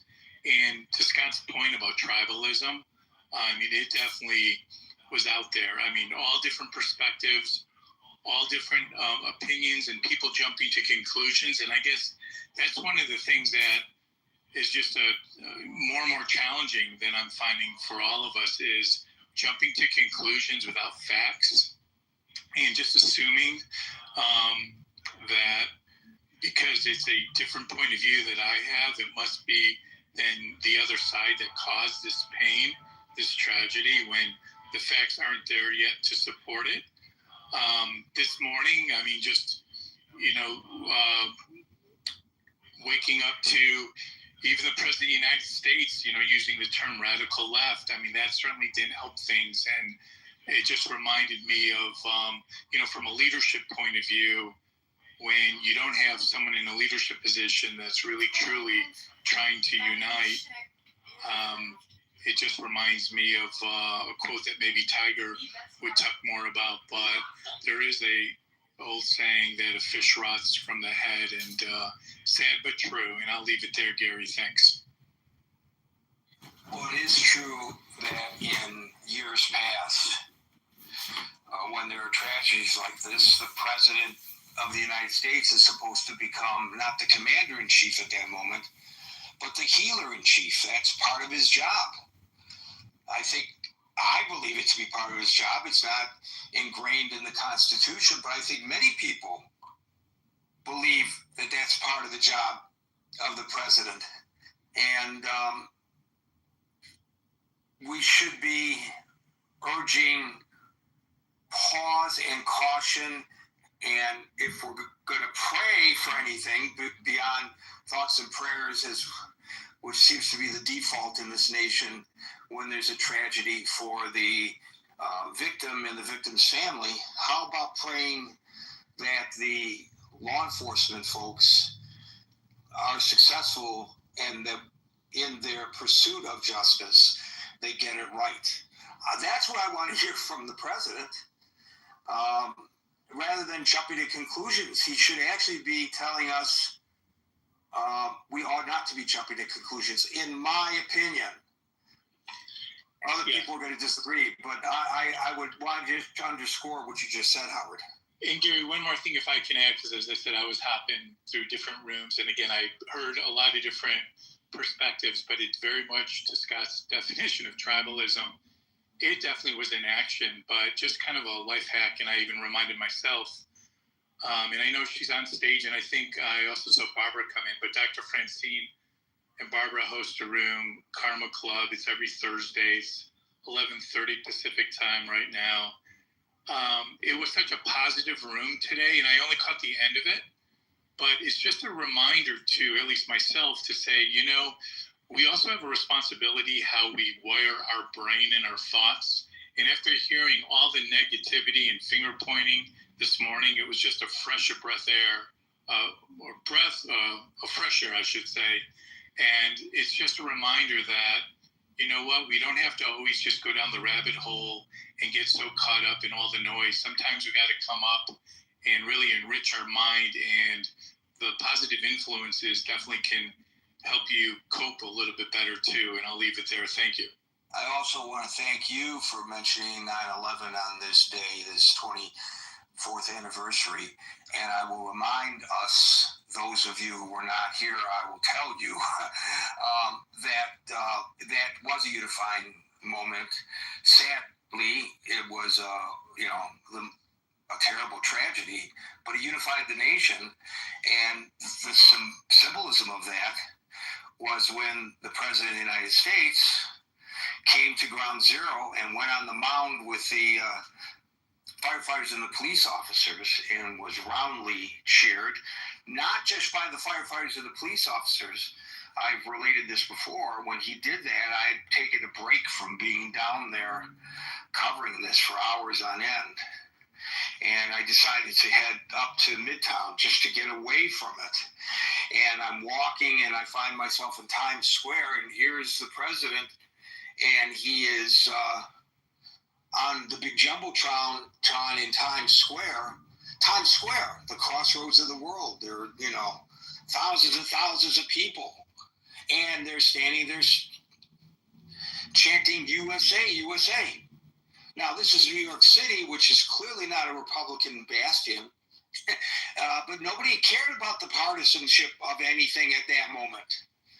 And I don't know why that's changed so much, but that abstract that I wrote gives me a little bit of insight into it. Thank you, Howard. Dave.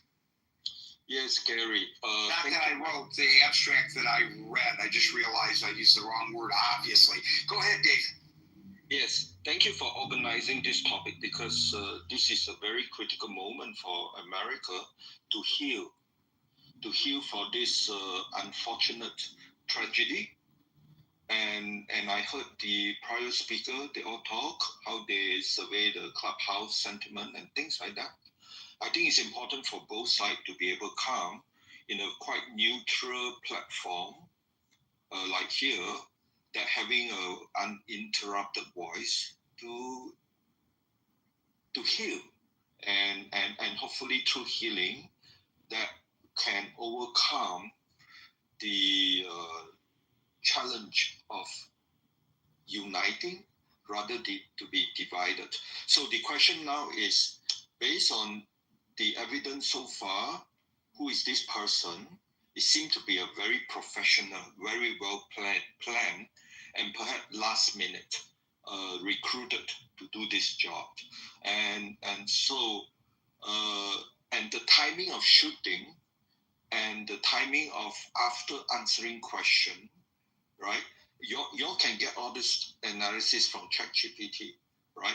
I would like to proceed with a thesis that this is not internal American politics. This is more external exploitation, adding oil to fire, right? The fire is the fracture politics in US, bipartisan, right? So I urge that both sides look beyond, this bipartisan. These two sides look toward unity as Gary hoped for. That is not to succumb to exploitation externally, right? And the question is, what are the two objectives? Could it be to remind people of September 11, or to respond to September 9 when Israel attacked Gaza, right? So when you look at it, there's a lot of things spin off from September 11. And I tend to look at the thesis from external exploitation, the enemy of US adding oil to fire, right? And unfortunately, Charlie Kirk is the scapegoat, right? They look at the list. What option do we have on September 10th?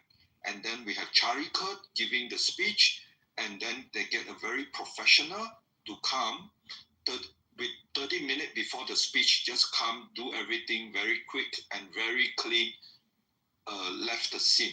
That is the analysis I get from FBI so far. So again, and then the good thing about looking into this is that I found an author. Her name is called Martha Nussbaum. She written a book called Monarchy of Fear.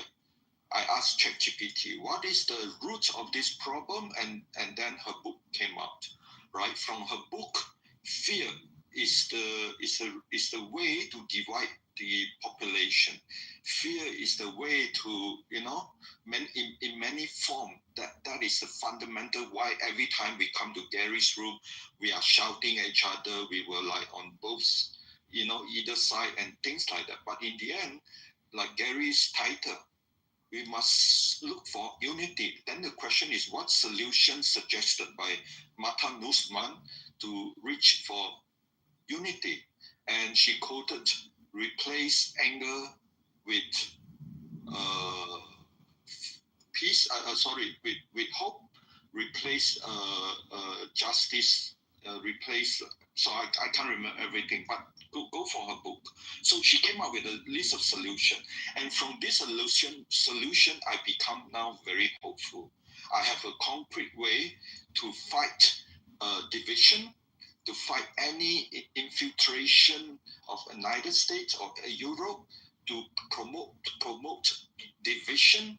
And from this book, I came up with some concrete idea how to promote unity, how to fight all the factors contribute to division into unity. So I stop here.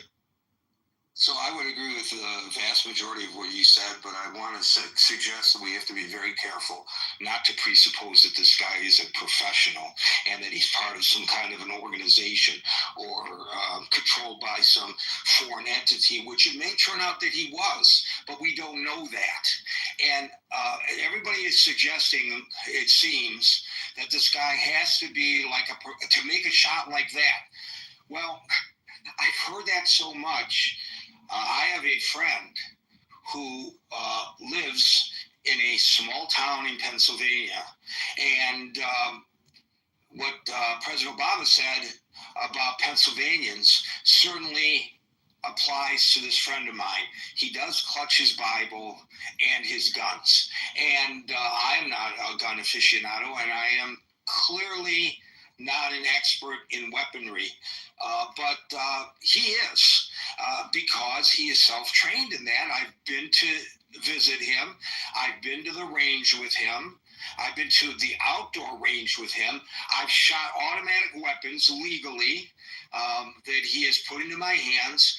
I don't know how these people hit the target, but he always seemed to be able to hit the target from a goodly distance and spot on. A distance not dissimilar to the distance from that parking garage to where Charlie Kirk was. This guy is not militarily trained. He is not trained at all. He's self-trained through practice, practice, practice. So I called him today and I asked him, hypothetically, could you have made that shot? And he says, yes.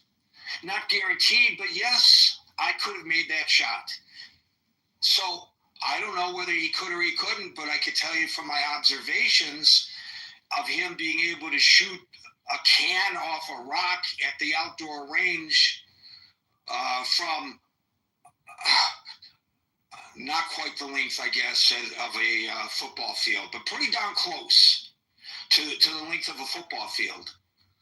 I've got to believe that there are people in this country, there are a lot of people who have guns, we know this, who probably have the skill set to be able to do that, who are not necessarily quote-unquote trained snipers. Now, I know Steve, who is an expert in these matters, is way down in the queue and is probably chomping at the bit to respond to what I am having to say.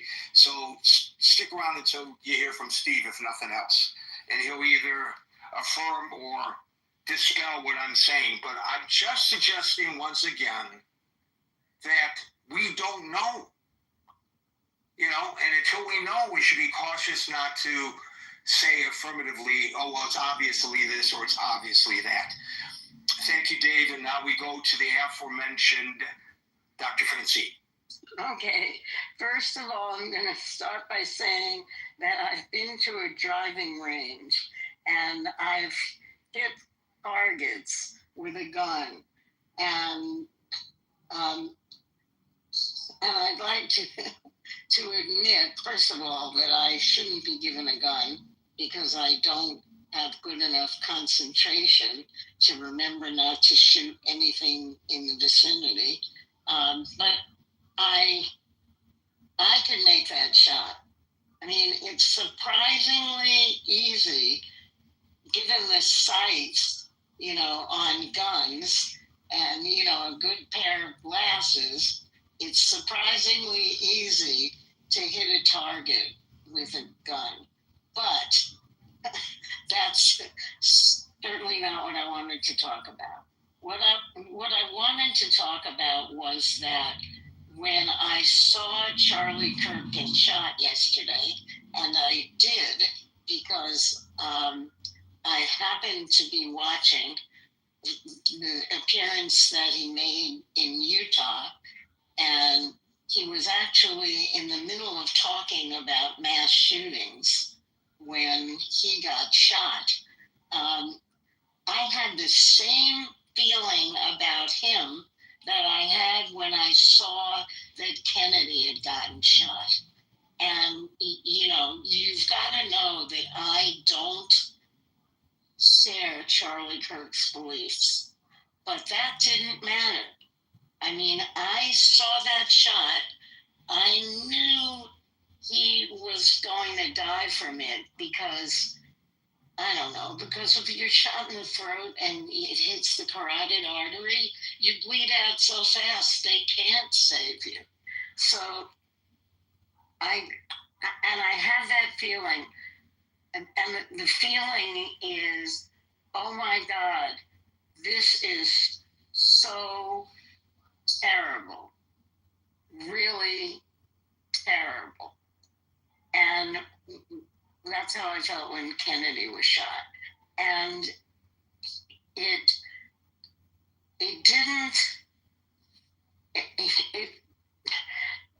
there were a lot of reasons why it didn't tear the United States apart.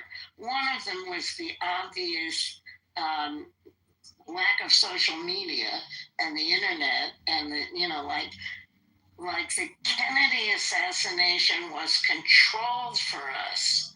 Our access to the information was controlled for us, and we were, sort of guided about how to feel by Walter Cronkite and by the people on the big three news networks.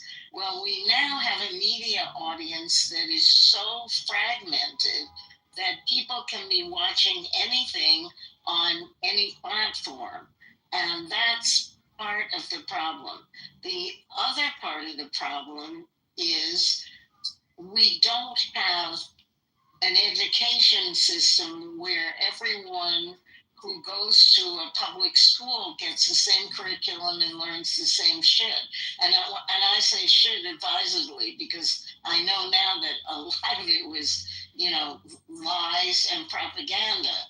But we all had the same framework, the same lies and propaganda about the United States. And we don't have that anymore because we have much more access to historical information. So that's another reason why it's different. And the third thing that I want to say is that I'm not sure at this moment, Gary, that it really is different. It could be that it maybe is going to pull us together.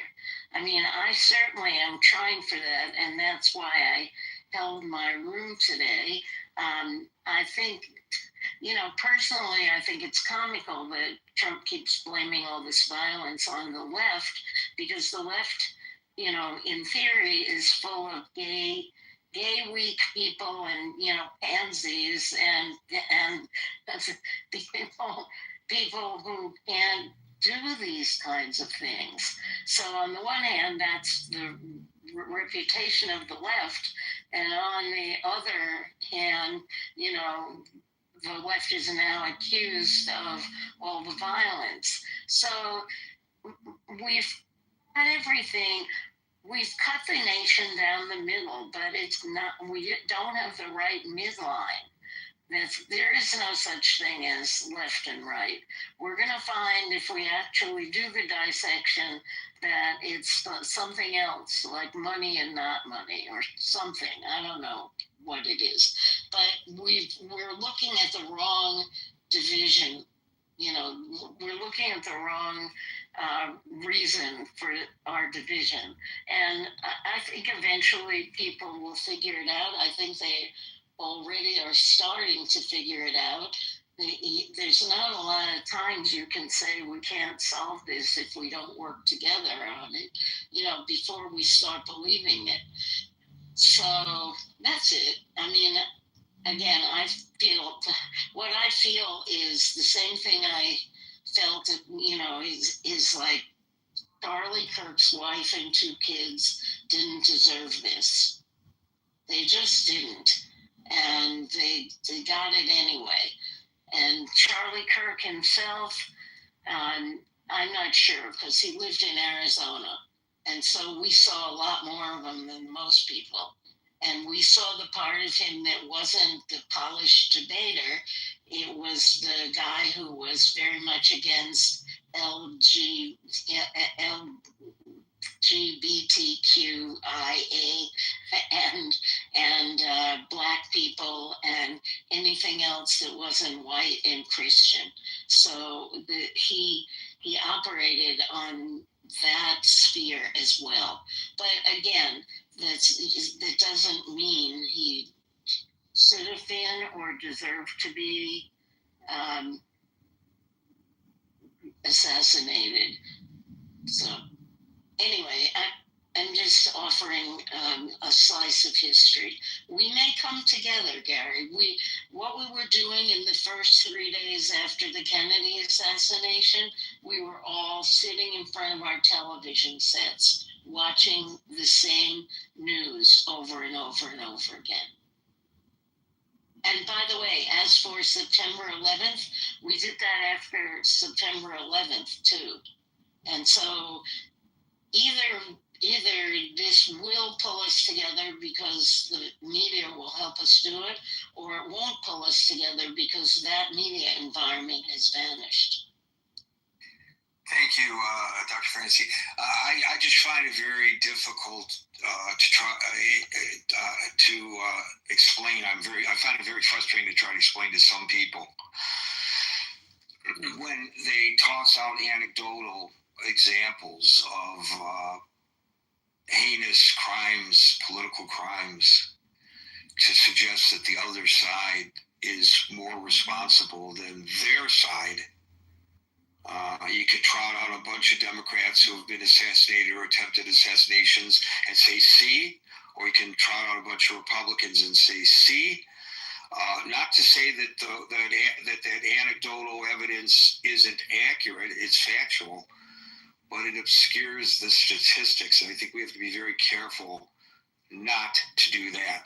But Gary, there's one other thing we have to be really careful not to do, and that is obscure the fact that we've cut the cake the wrong way. It's not red versus blue or right versus left. It's there's some other real underlying divide.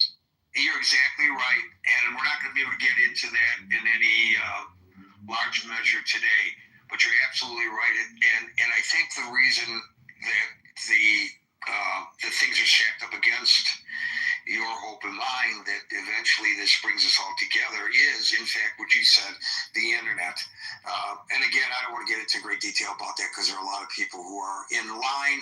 Thank you, Dr. Francine. John? Yeah, I want to point everybody in the room's attention to my PTR. This is a tweet from Charlie Kirk where he writes, assassination culture is spreading to the left. 48% of liberals say it would be at least somewhat justified to murder Elon Musk. 55% said the same about Donald Trump. In California, activists are naming ballot measures after Luigi Mangione. The left is being whipped into a violent frenzy. Any setback, whether losing an election or losing a court case, justifies a maximally violent response. This is the natural outgrowth of left-wing protest culture, tolerating violence and mayhem for years on end. The cowardice of local prosecutors and school officials have turned the left into a ticking time bomb. If you go to Blue Sky, which is a leftist X platform, people are saying, do Ben Shapiro next, do Donald Trump next, do Elon Musk next, do Matt Walsh next, to kill all these people that they don't agree with. So I think we're living in very dangerous times. This assassination shows what can happen with mass media and the power of everybody's hands. It's extremely polarizing. And a lot of these people who are calling for the deaths or celebrating these people are being documented and they're being doxxed. Their businesses will go under, their professional careers will end. There's people in the military even celebrating this and posting on social media platforms. So there's a saying, you see that fish on that wall there?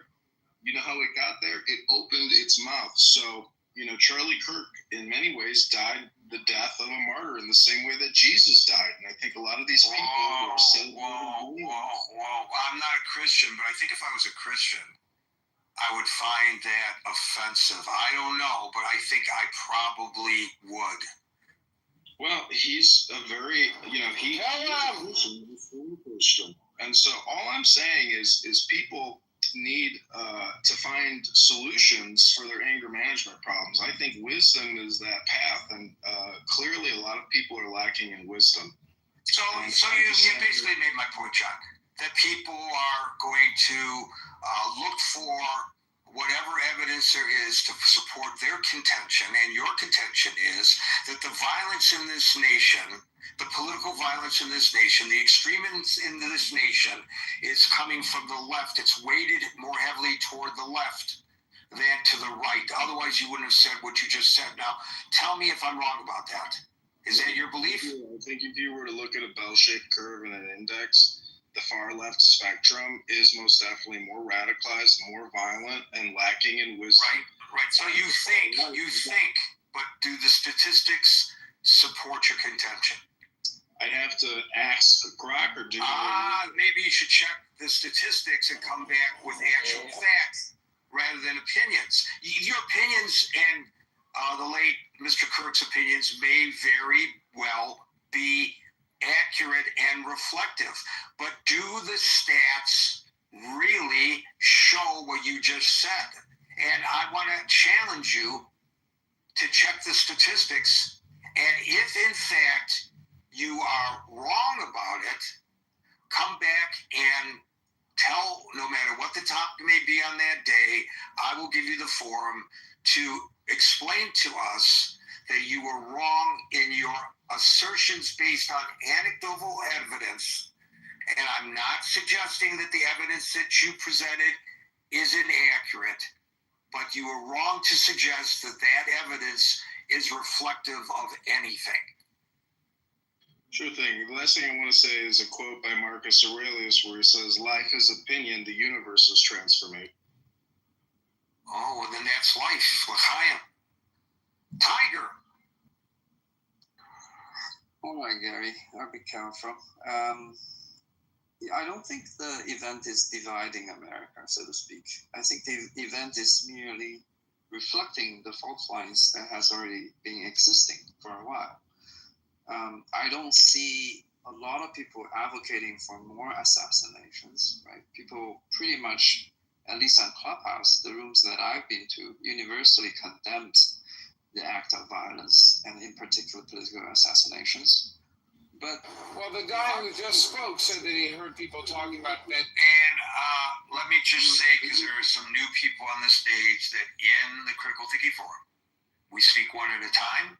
We endeavor not to interrupt one another. And I get to people in the order in which I see them on the stage, which may not coincide with the order in which you see yourself. So please hang in there. I'm going to try to get to everyone. Tiger, continue. Yeah, I saw basically there are two topics for heated debates in the aftermath, right? The first one is that certain members of the Black community were saying that they don't feel sad for Charlie. And I could relate to that because this is existing division about racism. And once you identify somebody as a racist, I mean, how can the death of a racist make you feel together with the other people, right? I understand that there's among some people who have a lack of sympathy for Charlie, because I would not have any sympathy for anybody who's racist toward me. So that's not gonna, the death of Charlie is not gonna bring the nation together in that debate. The other debate that I've seen is the debate about gun control, right? And in the aftermath of Charlie's death, unfortunately, the two people, again, they already are very fast into action, defending or, arguing against gun control. I've seen arguments about how, Abe was assassinated in Japan, and just banning guns or controlling guns won't stop assassinations. Sure. But, for me, first of all, that's not a very good argument. Secondly, this, again, is a very existing false land that's in American politics. And to people in different states with different needs for firearms, of course, this, again, is not an event. I don't necessarily disagree with you, Tiger, but that is off topic because we're not discussing specifically gun control or mental health or any of that kind of thing, or cashless bail or transsexuality, which may come out in part of this debate as well. We're discussing how it is dividing, not uniting us, and if you could address the topic at hand, that would be great. I'm just addressing it as you were interrupting me, right? I was saying that this event is not going to bring the nation together. So when you look at it broadly, like, why do these divisions exist, apart from historical reasons? I think after so many years of observing these things happening, especially when internet is prevalent, as you have pointed out, I have a hunch that this is an inevitable outcome of the design of the political system, right? I think the the two-party system, to begin with, in many ways is somewhat inevitable, considering that's what it takes to organize and mobilize to win the elections. And the loyalty of the people who are partisan, right, are actually reinforced by having heated debates along the fault lines like this. And the media, together with politicians, every day exacerbate the division. And I don't actually, people have good intentions in hope that the nation will come together after horrendous events like this. But as I was pointing out, right, the only thing that's going to happen after this is that the existing fault line will manifest itself again, and people were arguing along the lines that they have always been arguing. And the media is going to have a field day on this, and some politicians too. I don't see events like this uniting the United States. I just see further division as a result. Thank you, Tiger. We are now at 5:55 Eastern Time. That means we will no longer be inviting folks on the stage, but we will at the top of the hour go into extra time in an attempt. Normally I don't add the words in an attempt, but there's so many on stage to get to everyone in the ensuing hour. But I caution, and it's not my intent to not get to everybody, but I caution that I have to leave no later than 7 o'clock to catch a train to work. So that's the drop dead moment, after which I can't get to everyone. However, please feel free, if you don't get the opportunity to speak, to click on the link above and make your feelings known in our chat, which is there 24/7. Thank you for that, Tiger, and we now go to King. Good evening, guys. So I'm just gonna bring up a book that came out in 2018 by Jaron Lanier. He's one of the founders and architects of the early internet. And he wrote a book called 10 Arguments for Deleting Your Social Media Right Now. And in it, when I first saw this, him giving the talk on this book, I was like, okay, I can see what he's saying. Now, this was before Cambridge Analytica and all of the other stories that have come out about manipulating people through social media engagement. So it's a good read, and a good read in this particular time. He argues that social media platforms are making people cruder, less empathetic, and more tribal, and that the algorithms reward outrage and negativity because they are more effective at grabbing attention, essentially bringing out the worst in users. And so with this in mind, we have to acknowledge the role that some social media influencers play. Tiger said that existing fault lines. Well, yeah, this is part of the job, is to capitalize off of those existing fault lines. This is what has been happening for many years now. I mean, some of this is predictable because people are becoming so radicalized via social media that, this is what it's supposed to, this, I believe, was supposed to be the outcome, right? Conflict, murder, things of this nature. This is no different than when, some years ago, they were talking about on the news how some kids in Europe and England were leaving their comfy suburban homes and to go fight jihad in Syria. And people are like, how did this happen? How did we get here? And they found out that these young people were being radicalized online through social media. All of the telegrams and the discords and such. My concern in this current moment is that cooler heads are just not going to prevail because of just the parasocial dynamic between people who follow influencers to the degree where they feel like it's worth it to either worship them or kill them. It's quite intense.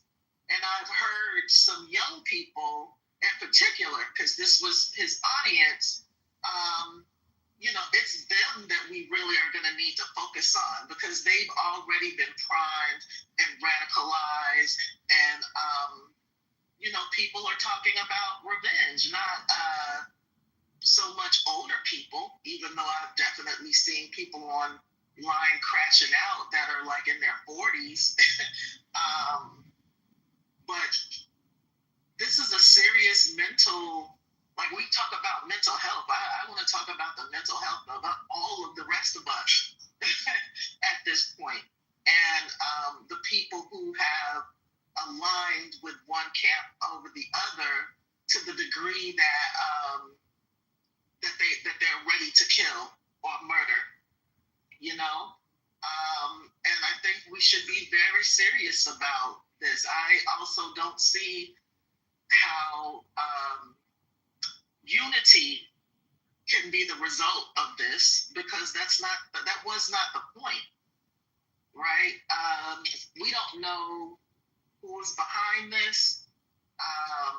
There are just so many questions, but the intention, as everything else up to this point, is to inflame. So, I'm just hoping that people use their voices for reason, and people don't forget their own humanity and their own, to be more connected with themselves as human being and in life, and not, willing to jump off a bridge because, their favorite social media influencer was unfortunately murdered in cold blood. I'm tired of gun violence. I am one of those people who see this as a gun violence issue, and I just wish that people were as moved when our children, people witness this man torn apart by a bullet, and the first thing I thought about were the children who have been being torn apart by bullets in their classroom and in their church, and on the street in Seattle, watching people get blown away. I've had enough, but I don't know if we as a collective community have had enough, and so I'll yield there.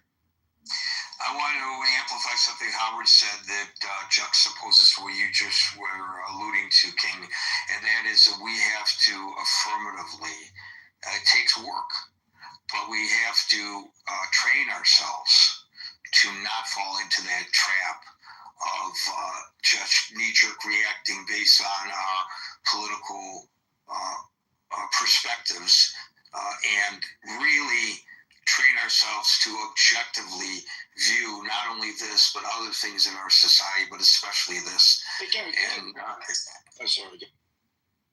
Yeah, cry for the man. Cry for the man and his family. He was a man. He was a human being, right? That's normal. But to have be talking about revenge and oh my God, this is just it's in danger of getting out of hand, and there are some indications that, in some respect, there may be some precursors going on right now that would be indicative of things possibly moving in that direction. I don't want to get into the details of it. It's out there in the public forum. You can find it for yourselves if you're interested. But there have been some incidents today that give one pause as to what might be in the offing. Thank you, King. Brian. Sure, can I just say one thing regarding the gun stuff? Sure. And I don't say this at all. Say like there's no implication that Kirk had it coming, or this. No one deserves this, so don't take this at all like this. But he did say, he was on the record saying in public forums multiple times. He would say, he had a sort of line he used to repeat. He said, "A few casualties, gun deaths, are worth the price of the Second Amendment." I know. I saw that, and I find it tragically ironic. I mean, it's a very sad thing. I mean, it's just, but it's a legitimate intellectual position, right? But as you say, it's tragically ironic. I mean, thank you, Scott. Brian. Thank you. King made some really good points, and also a while back, Howard, I think, really hit the nail on the head. I got a really kind of a different slant on this, as I don't know how, but honestly, I have never heard of Charlie Kirk before yesterday. So, my thing is his death to me, I don't know, I hope you understand what I'm trying to say, but his death to me is the same as everybody else who was killed in my city over the weekend. I mean, it's concerning. Well, yeah, but it wasn't. But it doesn't carry that much It was more weight. apparently a political assassination, right? So you have to was it? I mean, well, did yeah, they I come would out think and it say was. that? I would think that that's a fair assumption to make. If a person is perched up on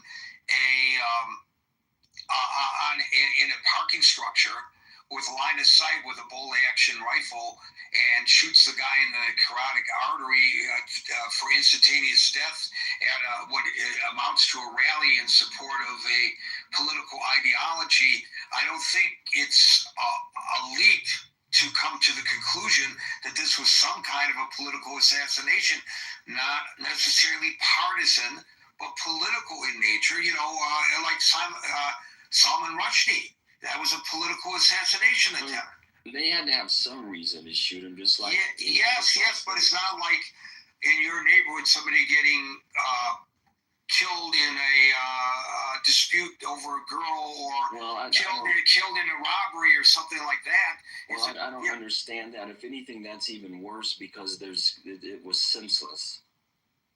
All of these killings are senseless. So in that respect, right. I am with you. All of them are senseless. But the thing is your question was, why is it dividing everyone? Okay, so I didn't know who this guy was, but almost simultaneously, the governor of Utah comes on and starts talking about the same thing you said, that it was a political hit, and blamed it on liberals. And, No, I don't think he blamed it on liberals, did he? For the quotes that I saw, was that he said it was a political hit. Okay. All right, so like the state senator in Minnesota, that was a political hit. Walz came out and said almost immediately, this is a political hit, but he didn't blame the Republicans for it. And she was a Democrat, and he's a Democrat. So we have to be a little nuanced in our understanding of what's being said. Well, where I'm getting at is with this is the reason that we're divided is squarely the elephant in the room, which is Donald J. Trump. He made an art out of dividing the people, and he's still dividing people, and he did not mince words and laying the blame on Democrats. And you are correct that he did not mince those words, and it's very disappointing. And I don't know whether he divided the country or he is taking advantage of a division.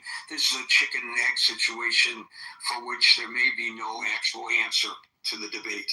I mean, well, that would be an interesting question, because I think the country's kind of underground lost its shit when President Obama was elected. At least part of it did. A big, But then when Trump came on the scene, then as things started to surface, he took advantage of it, and I think that's where the main riff happened. And in my opinion, that's where it happened, and that's where it still happens, and he's still taking advantage of it. I'm going to show you right now the facts that show that this bullshit, this political assassination desire bullshit, is on both sides of the aisle. Okay, I'm not going to say this is an example that the Democrats are the bad guys, and just suggest that. And I'm not going to say this is an example that the Republicans are the bad guys. I'm going to just point out, since you mentioned Obama, that there was an unprecedented number of death threats against Barack Obama as compared to any of his predecessors, causing alarm among the Secret Service.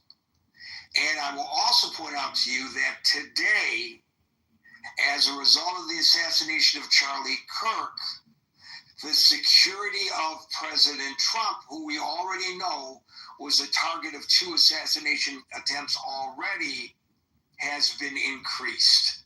The bullshit, to use your terminology, or you use the term lost its shit, is on both sides of the extreme political spectrum. I use this analogy when it comes to anti-Semitism, but it goes to political extremism as well. If you are a quarterback in American football and you are only looking to the left as where you might be tackled, and you forget about the right, you're going to get tackled from the right. And if you look to the right and not pay attention to the left, you're going to get sacked from the left. And that is I love my own analogy, and that's why I repeat it. Because that's exactly what's happening in this country.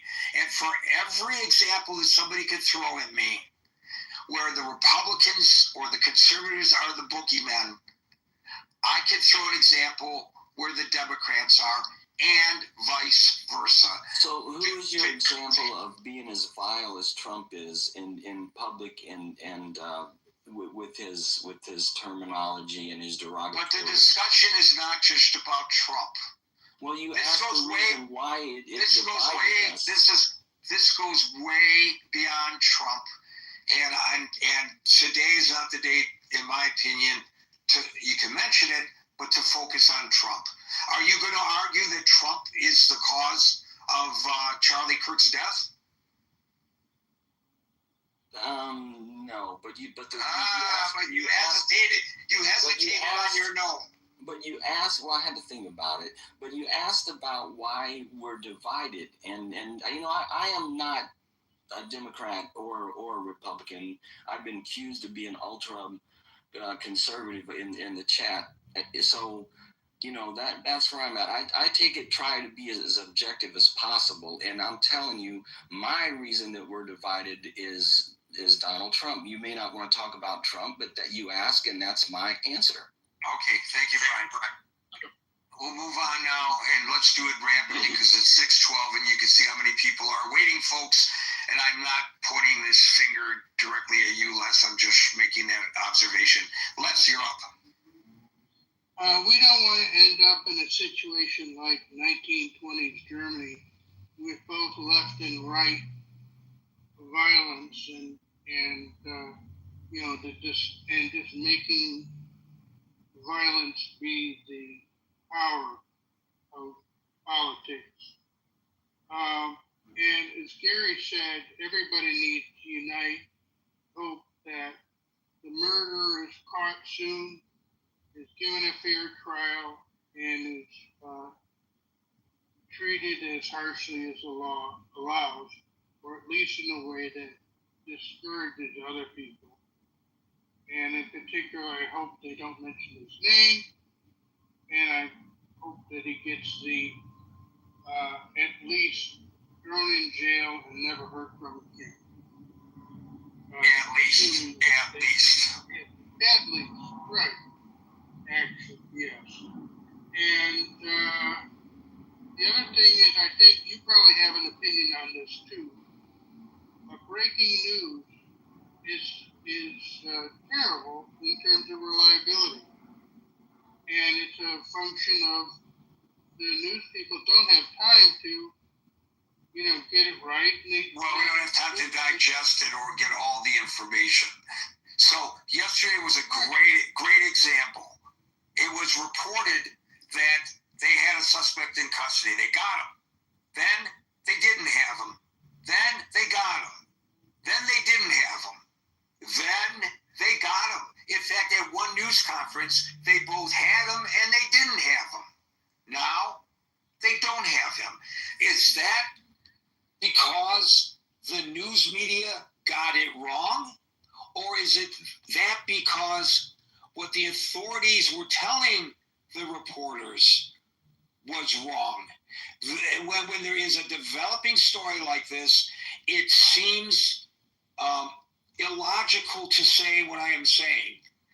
But numbers change, facts change as they are known. It doesn't mean that the reporters are purposely making up things or not checking things out. All of that stuff was sourced yesterday. It came from the police. At one news conference, the governor, the head of the state police, the head of the state police announced, we have no one in custody. At the very same news conference, the governor announced that they had somebody in custody, and from Washington, the FBI director announced that they had the suspect in custody. And then it turns out that they didn't. They're still looking for him. So we are in a you're exactly right. It used to be you pick up your evening paper or your morning paper, and there's, all of these questions. Well, do you have them or you don't have them? Are resolved by the time it goes to print. Or you watch the 6 o'clock news and then the 11 o'clock news, and by their deadlines, they know most of what no, now we have to know right this instant. And even before it's broadcast, it's tweeted out by the news organization. And things change, and you're exactly right. And it's just the way we consume the information today. And there's no way you can guarantee that the information you get is accurate. We do whenever there's a mass casualty incident, the numbers that are initially reported almost invariably go up or go down after we first report what they were. It's not that we in the media got it wrong. It means that that's what the officials reported based on what they believed at that moment was accurate. So I'm glad you pointed that out. Thank you, sir. And a final comment. Sorry, Les, but I want to let you continue. I'm going to interrupt, if you don't mind, Gary, to your room.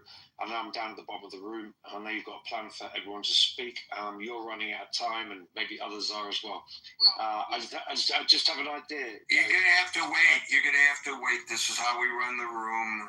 We don't interrupt. And when we interrupt, that ensures that somebody else is not going to have an opportunity. Let's go ahead and finish.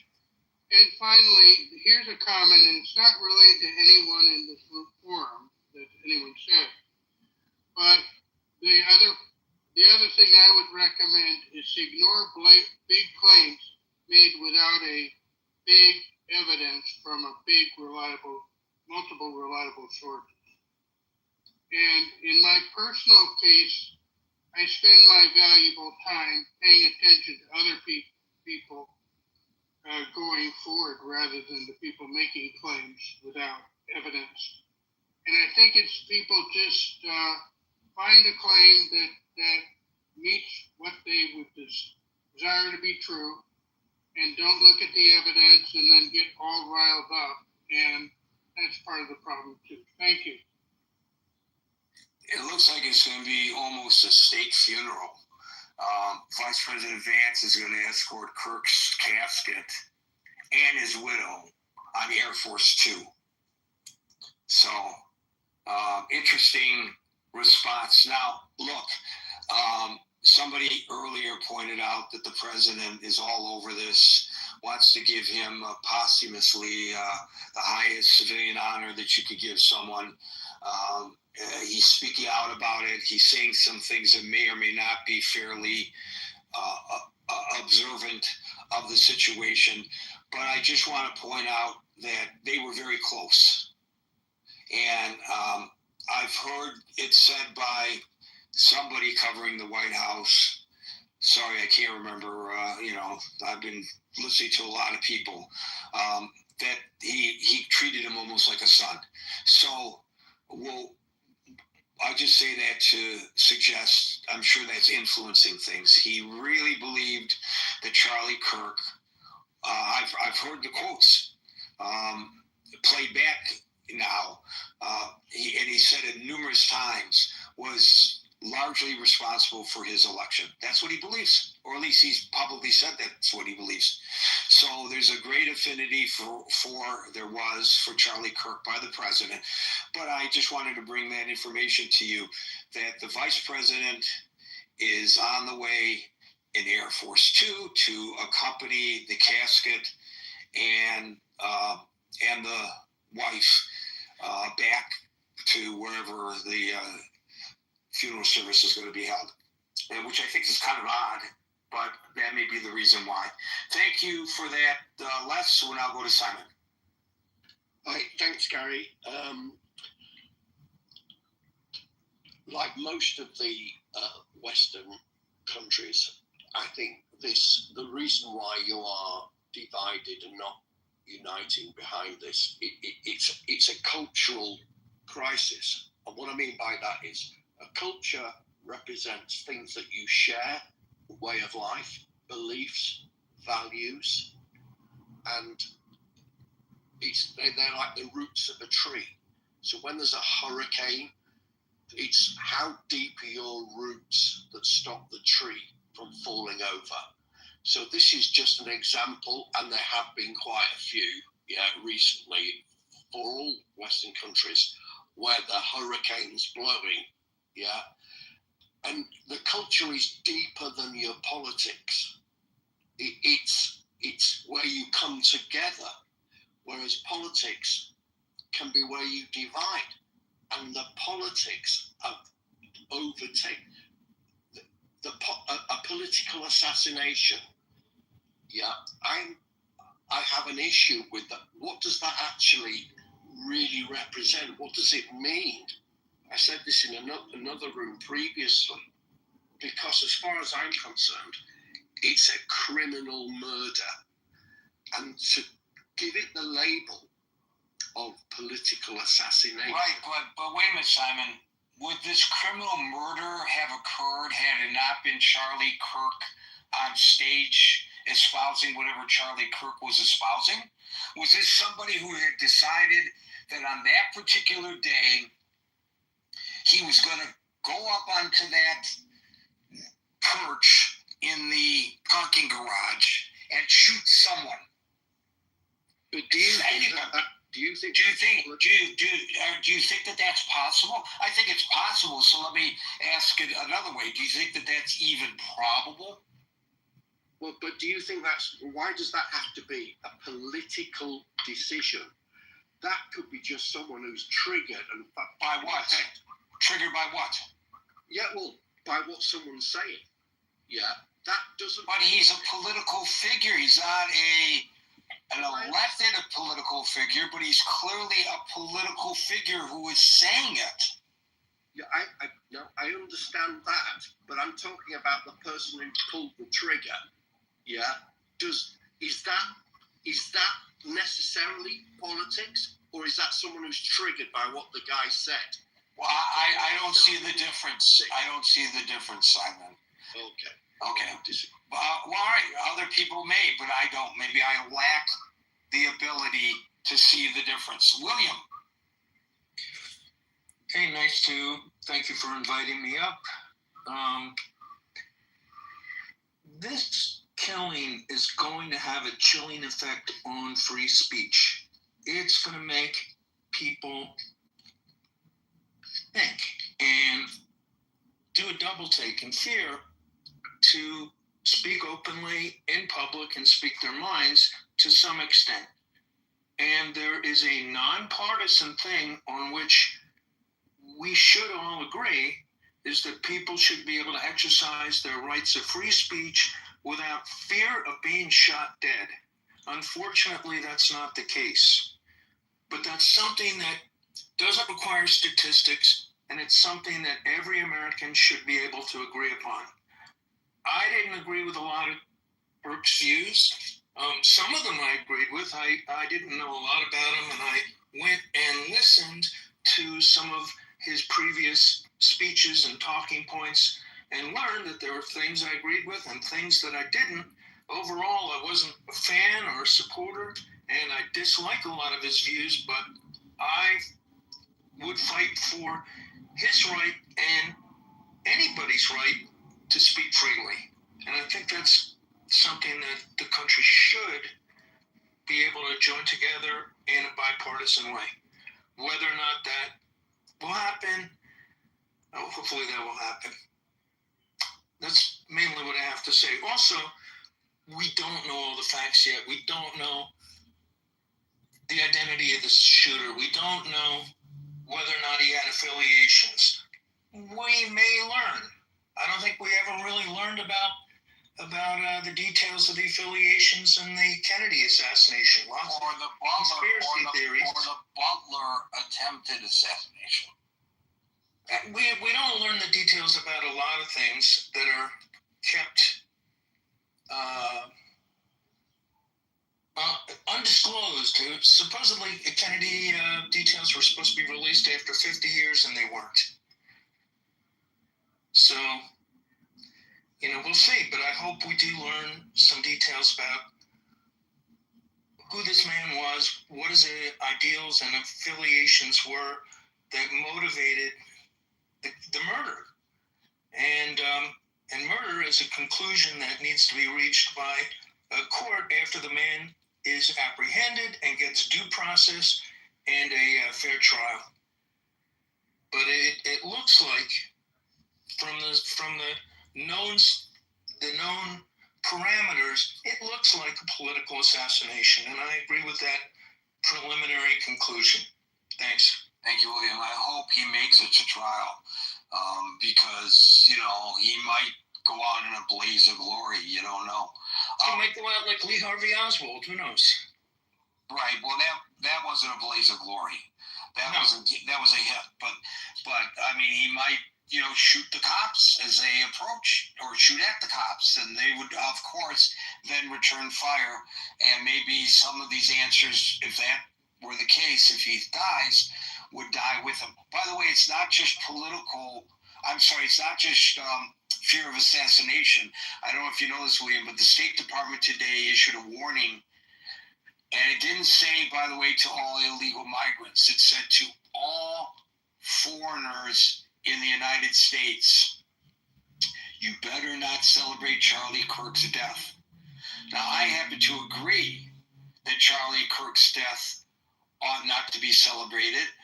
I happen to agree that it's reprehensible, but I think it's kind of odd that the State Department would the subtext of that is you'll get expelled from the country if you do. I don't know, maybe they have the right and responsibility to say something like that. I've never heard anything like that before. Steve, that seems way out of line. That seems like... Yeah, all right, I agree. It seems like other political speech that the Trump administration is trying to control. Right, and I happen to agree that it ought not to be said, but I guess people have the right to say it. Steve, you're up. Yeah, Steve, am I right that a guy, I say a guy because I don't want to take away from Dr. Francine, who obviously is not a guy, but that a guy who's not a trained sniper for some foreign entity or ex-military might have been able to make that shot? Oh, yeah. And, where I live in a rural area that's full of hunters. 90% of the hunters I know makes that shot easy. It's not, and this is something people maybe need to think about a little bit. The fact that Charlie Kirk was under a tent and the shot position the guy took would indicate to me he's not a pro. A pro would have been down farther in the building had concealment where his line of sight in Charlie would have been better. The trajectory of the bullet would have been flatter. So people thinking this is some kind of pro hit, I don't believe so. If you can imagine your chest and paint across your chest, that would be typical of where you would want to shoot if you was trying to kill someone. You don't shoot up in the neck and you don't shoot to the head. That's not what someone that has any proficiency with firearms would do. And the fact that bullet hit where it hit tells me a couple things. When you zero a gun in, you zero it in at 100 yards, and then you can take into account dropping the bullet based on the powder charge and the grain of the bullet. Now, I think what we have here is probably someone that has a family out west. You shoot long shots all the time. You got big game out there. He's probably someone that has a family that was avid hunters that would possess something like this, because this is the exact same gun I own for deer hunting. Only it's not a Mauser. I own a Remington 700. So it's a very common gun to do big game hunting. And the fact he hit him where he hit, there's two things that could have happened there. Poor trigger control, or when the guy shot, he held the line of sight too high, accounting for drop in the velocity of the bullet that never occurs at 200 yards. So yeah, if you're thinking this guy's a pro, everything I see here indicates no. He's not a pro. He's probably just someone that's been around guns, has had the ability to shoot guns, and would become fairly proficient. But yeah, you're exactly right, Gary. But to the point of the room, I think what we're seeing here, and people talk about Obama or Trump and stuff like that. Our political compact as a group of people started to fracture before Barack Obama. I don't know how many people's old enough to remember the Tea Party and stuff like that. This was kind of the genesis of this fracture that started occurring. And I think what we're seeing now is the fracture is so deep between left and right. There's no agreement on basic things. That it's just winner take all now. And I think that's why we see the type of rhetoric from the left and the right. I would agree it's on both sides. That we see this kind of trying to demonize the other side into obscurity. So we got a real big issue, because when a group of people come together, if they can't agree on a certain set of common values that they're going to live their life under, you have no government.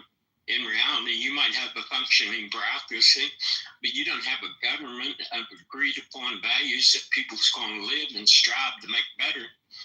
So we're in a very dangerous place. And, the idea that Charlie Kirk was like anybody else, and I'm not mitigating anybody's death. I've seen this stuff up close and personal too many times. It's horrific when you see it.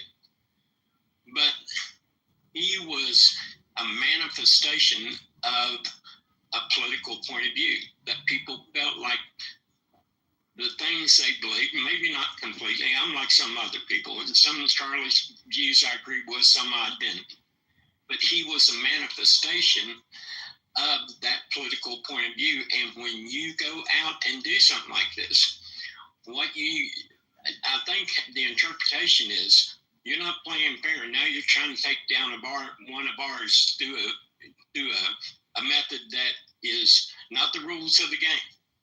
And the possibility you get here is, okay, you want to play that way? I'll play that way. That's a danger. God help us that it don't happen. And the one thing that I'd be very concerned about right now is some of our enemies abroad, seeing this tension in the country, would send somebody in to do this on the left, to someone on the left, a foreign government. Say Russia gets us fighting with each other and we're so wound up we can't pay attention to the Russian war with Ukraine. Well, that's a win for Vladimir Putin, isn't it? So there's a lot of dangerous elements, and I'm not saying that can happen. I'm just saying these are some of the possibilities in a fractured environment that could manifest themselves. So I hope cooler heads prevail. I think we need to be very careful how we address each other, and just pray that this thing passes, Gary. And I pledge to always address you as Steve. Thank you, Sam. Thank you, Gary. Thank you very much.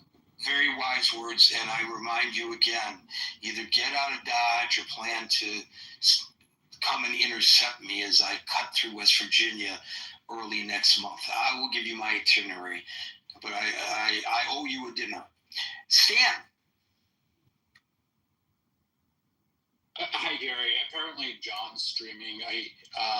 I can't afford. Oh, geez. John is streaming. What a surprise. So I'll have the password today. Okay, Stan. Meryl. Hi, Gary. I agreed with everything you said in the very beginning, and I can take from some other people, some other speakers, and I agree with them. With Dr. Francine, I am Dr. Francine. I was watching, and my first reaction was to want to cry. And I don't like practically anything about Charlie Kirk, or the way he projects himself. And I'm sorry, I just looked at that and thought, this is awful. And when I saw that he had a child with him, one of his children with him, that made it even worse. And I watched, it had that effect on me. I do believe that we don't kill the people that are, quote, we think of as our political enemies. We just shouldn't be doing that. That shouldn't enter our mind. However, that is a problem about free speech. People exercise free speech, and they might exercise it in a way that has an emotional effect on somebody's lives. Somebody else has a life that is affected by that. And so these are personal. When you're going to take out somebody, you go on a shoot at somebody, that's personal. They've been hurt, or something has happened in their lives that makes them want to get rid of that person, that politician, or whatever. I also would like to point out that 2 days before Melissa Horton was killed, she was the 61st head of the Republican House in Minnesota. 2 days before she was killed, her last interview, she said she was hopeful. She thought there was a chance that people will start to come together. And she was shot. She was killed 2 days later. It was a political point that was being made. And that bothers me, that troubles me. The other thing that I will point out is we can't just always, we should depend on the person that is taking care of us, the person that is trying to unite us, rather than he shouldn't be not uniting us. And you gave a good reason, Gary, why Mr. Curtis is going to get a very special funeral. He's going to have flags at half-mast. Melissa Horton didn't even get recognized by that. She was told, it was pointed out that she was a bad person, all the awful things, and the governor wasn't given the courtesy of a call, and there's no flag at half-mast for her, and that offends people. So when you make it political, and I just somehow think that we also need to expect and want the people that are leading our country, we should be demanding of that, not just free speech, not just to protect free speech, but to protect the unity that we should have in this country. So I feel very strongly about that. And I thank Dr. Francine because I felt the exact same way. Also, with regard to last night and the communication and the confusion, I was watching an interview and I was told that the confusion was because from the FBI to the field office, how they communicate, and that there was very poor communication, obviously, to the field office. And a lot of that had to do with the fact that the head of the field office was terminated several weeks ago. And there's a major problem in the FBI. However, we should, and I do believe that we're going to get the best and the brightest working on this case. But that is part of the communication problem yesterday. Thank you. Thank you, Meryl. Look, the politicization, why that word I can't get out of my mouth, I can hear it in my head, but it's just not escaping my tongue properly, of all of this. It's just in line, I'm afraid, with the general outlook of the current administration. I will note that today the president released a goodly amount of money for the state of Wisconsin for disaster relief for flooding. But he announced it on True Social, and when he announced it on True Social, he says, we're taking care of Wisconsin, a state that I love, because we won it in the last election. Well, why is that something that's necessary to put on as an addendum to your announcement that you are providing much needed disaster relief for Wisconsin? What you're intimating, of course, you're not explicitly saying it, is that you are favoring states that voted for you. And that's not what a president is supposed to do. He's supposed to unify the nation once taking office and treat all states equally. For those of us who are parents or grandparents, I'm sure all of us, I hope all of us, really strive not to favor one child over the other, right? It's the same concept, I think. Thanks, Meryl. Ching. Hey, Gary. Hey, where are you? Are you still wandering the earth? And where are you today? Today I'm in Manhattan. For the last week, I've been exploring beaches around here. Yeah, different beaches. Excellent. Enjoy. So I have to tell you the truth that yesterday, when I heard the assassination, I had no idea who was that. I felt immediately very disturbed, very sad, and all these emotions. Then later on, I find out this person was being hit, and it's I have mixed feelings. I heard things he said about. Then he's kind of like you all know. Very strong advocate for Donald Trump, and a lot of things he said was very extreme to my view of politics, and so I sort of have less sympathy of him. I have to confess that's how I felt. But overall, I think the gun control, I know you don't want to talk about gun control, but gun control is out of control. And I have to say, I was born in China, and in China, no one can have a gun. So there's no such thing of assassination or kill people on the streets or any of those kind. It's a very strict policy, and no one, zero gun. So we need to think about that. I guess it's a huge topic, and it's not going to solve, overnight. And also, I agree several of the speakers earlier said about dividing this country. Donald Trump is the one who is dividing the country, speaking of dividing. So the leader, the father, the grandfather, the whatever, we're supposed to follow and set really poor examples for all of us. So how we're going to unite, I have no idea. This is going to be definitely not going to unite us. It's going to have more divisions. That's it. Thank you so much.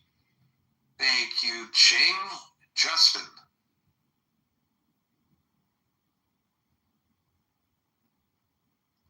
Justin.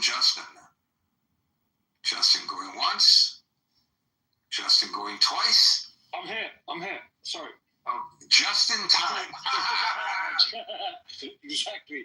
I was panicking. I was on another page and I was listening, but I couldn't get there. Okay, Gary, thank you. And I want to say this. I really want to speak to you, Gary, particularly.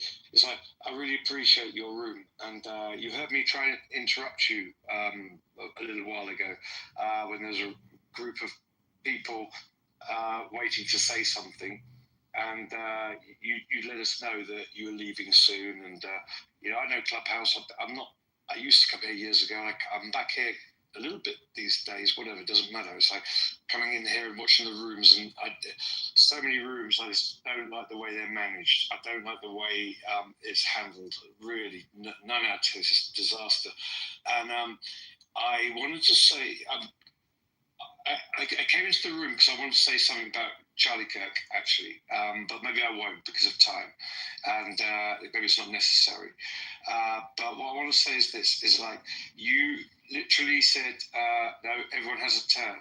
And I was like, yeah, we hear this in other rooms, and it's like, everyone goes all over the place, but you've really let everybody have their turn, and you've come down to me.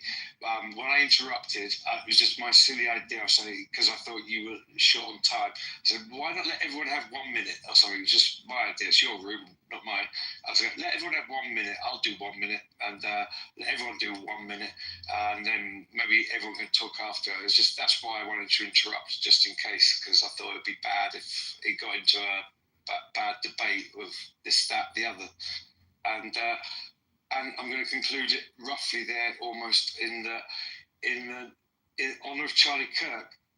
Right, wrong, I can talk more about lefty, righty, and all the rest of the shit. And it's like, but in honour of Charlie Kirk, what he did well, no matter what you think about him, he really let people speak, and he really listened, and he really let everyone have their say, right or wrong, and debated and everything.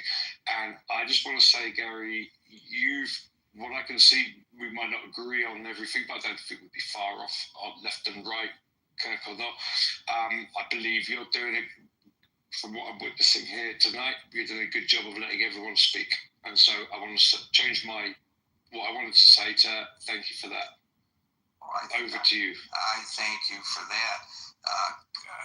Ironically, I received an email today from somebody who's highly critical of the way I run the room. So it's nice to hear occasionally somebody saying something positive like this. So I appreciate that. But people don't have to do that. Just show up. That's the way to show that you're in support of what we're doing here. Thank you, Justin, and we'll go to Dismal. Thank you, Gary. I'm going to be brief because I see that there are other people who haven't spoken. But I think what this assassination really demonstrates is a grim milestone in America's political saga, where fiery debates are now turning into violence and could even end in gunfire. And I would just say this, like, your Second Amendment shouldn't defeat my First Amendment, and no amount of gunfire can silence free speech. It's unfortunate. I don't agree with this person. I had not heard of this person, to be quite frank, but I looked into him, and he definitely had kind of a mix of troll-like bravado and sharp rhetoric, and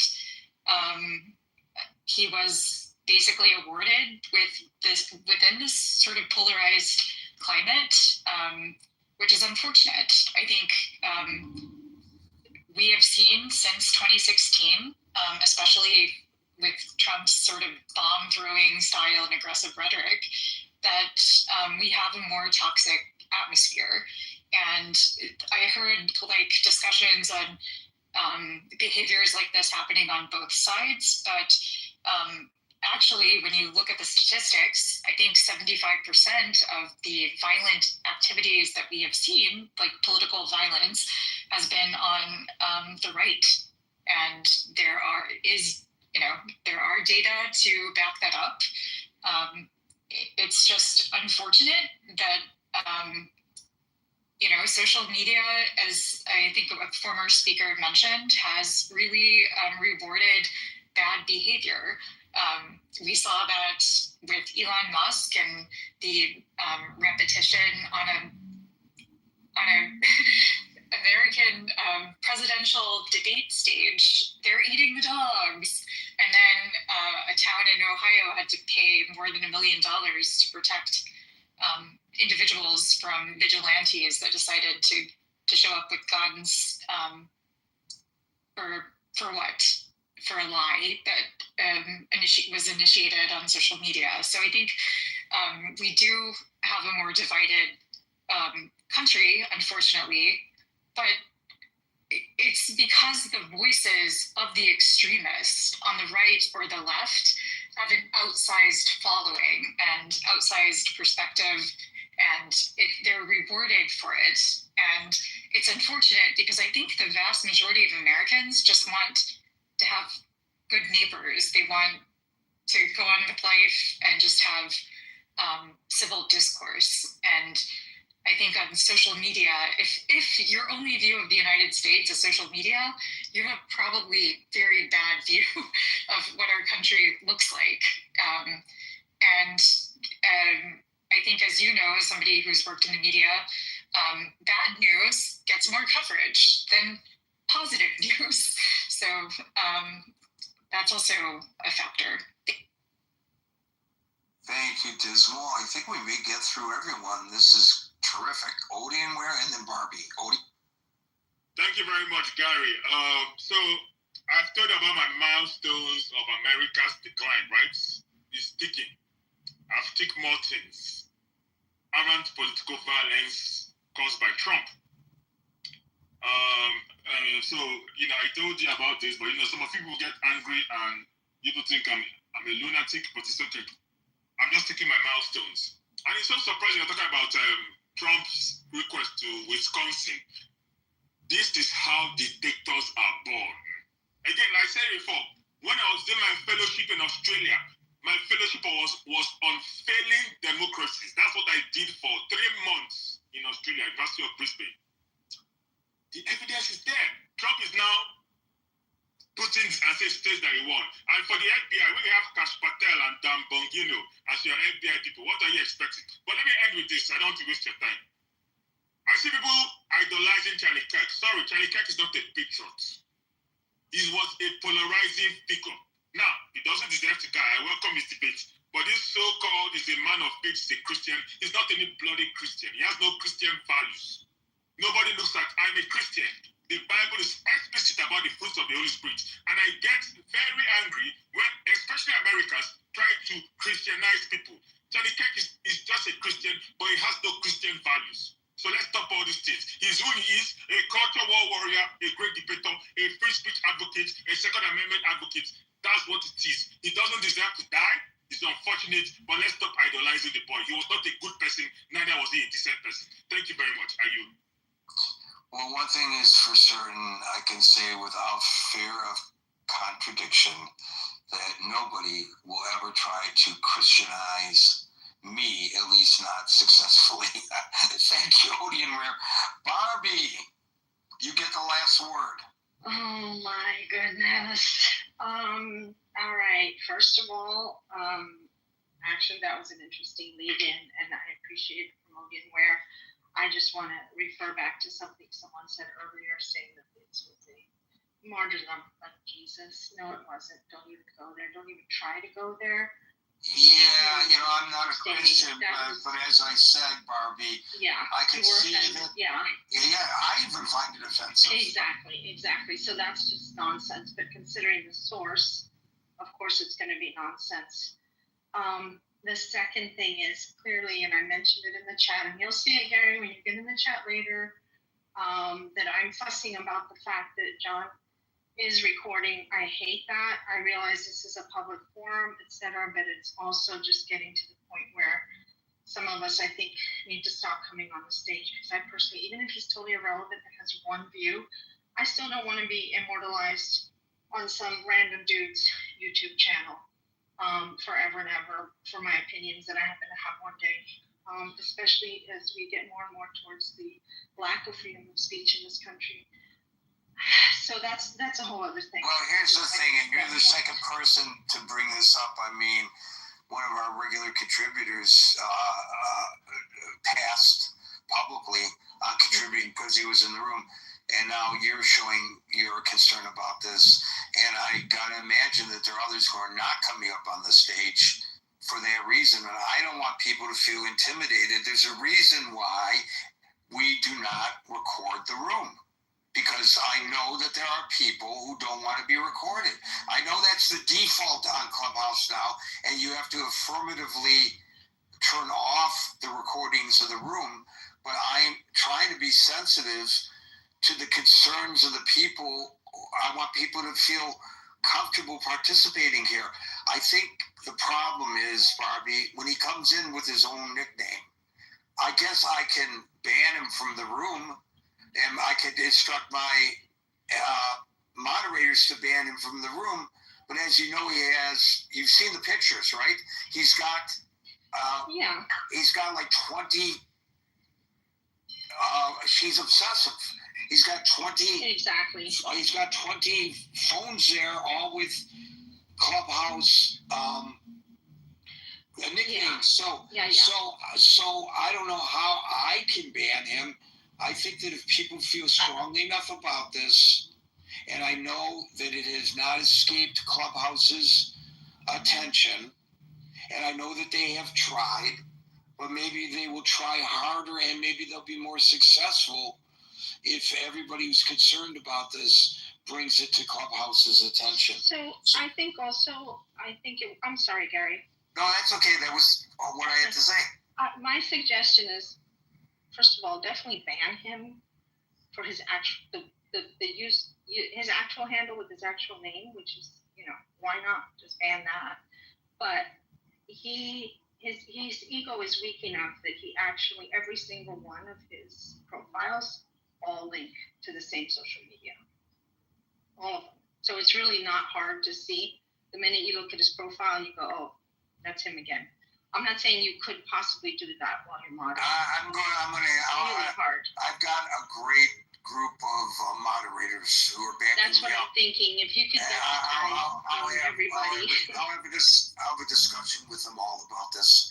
I really appreciate it. I don't want you or Stan to be afraid to come up to my stage. Well, I mean, there's one of your most frequent contributors who has a lot of really interesting things to say in the chat, has expressed that she does not come on stage because of him as well.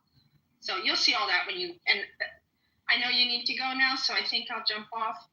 But I did want to say this, that he, as far as Charlie Kirk, it's horrible, it's tragic. I've been feeling sick to my stomach just because it's freaking idiocy and it doesn't help anybody and it only hurts the country.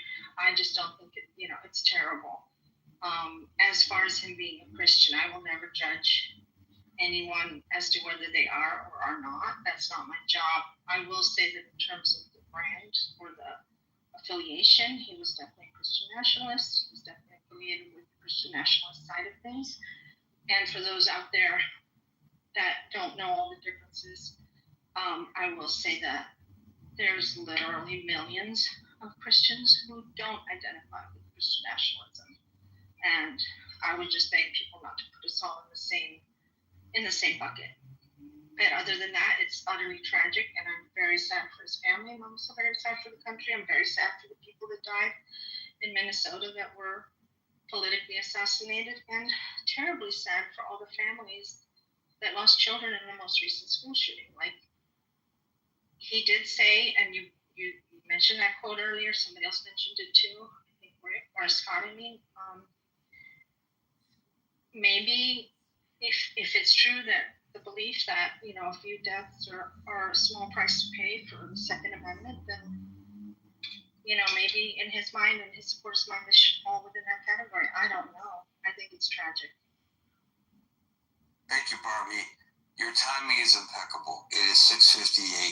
I have about 90 seconds left, and I want to use the 90 seconds to not talk about Charlie Kirk, but to just implore us all to take a moment to think about 9/11. It's a little more difficult for those who were born more recently and to which 9/11 is history. It's a lot easier for those of us to which 9/11 is still news to be able to take the time. But I think we all should take the time to think about those who were killed on 9/11, and especially those brave first responders who, rather than running away from danger, ran to their deaths.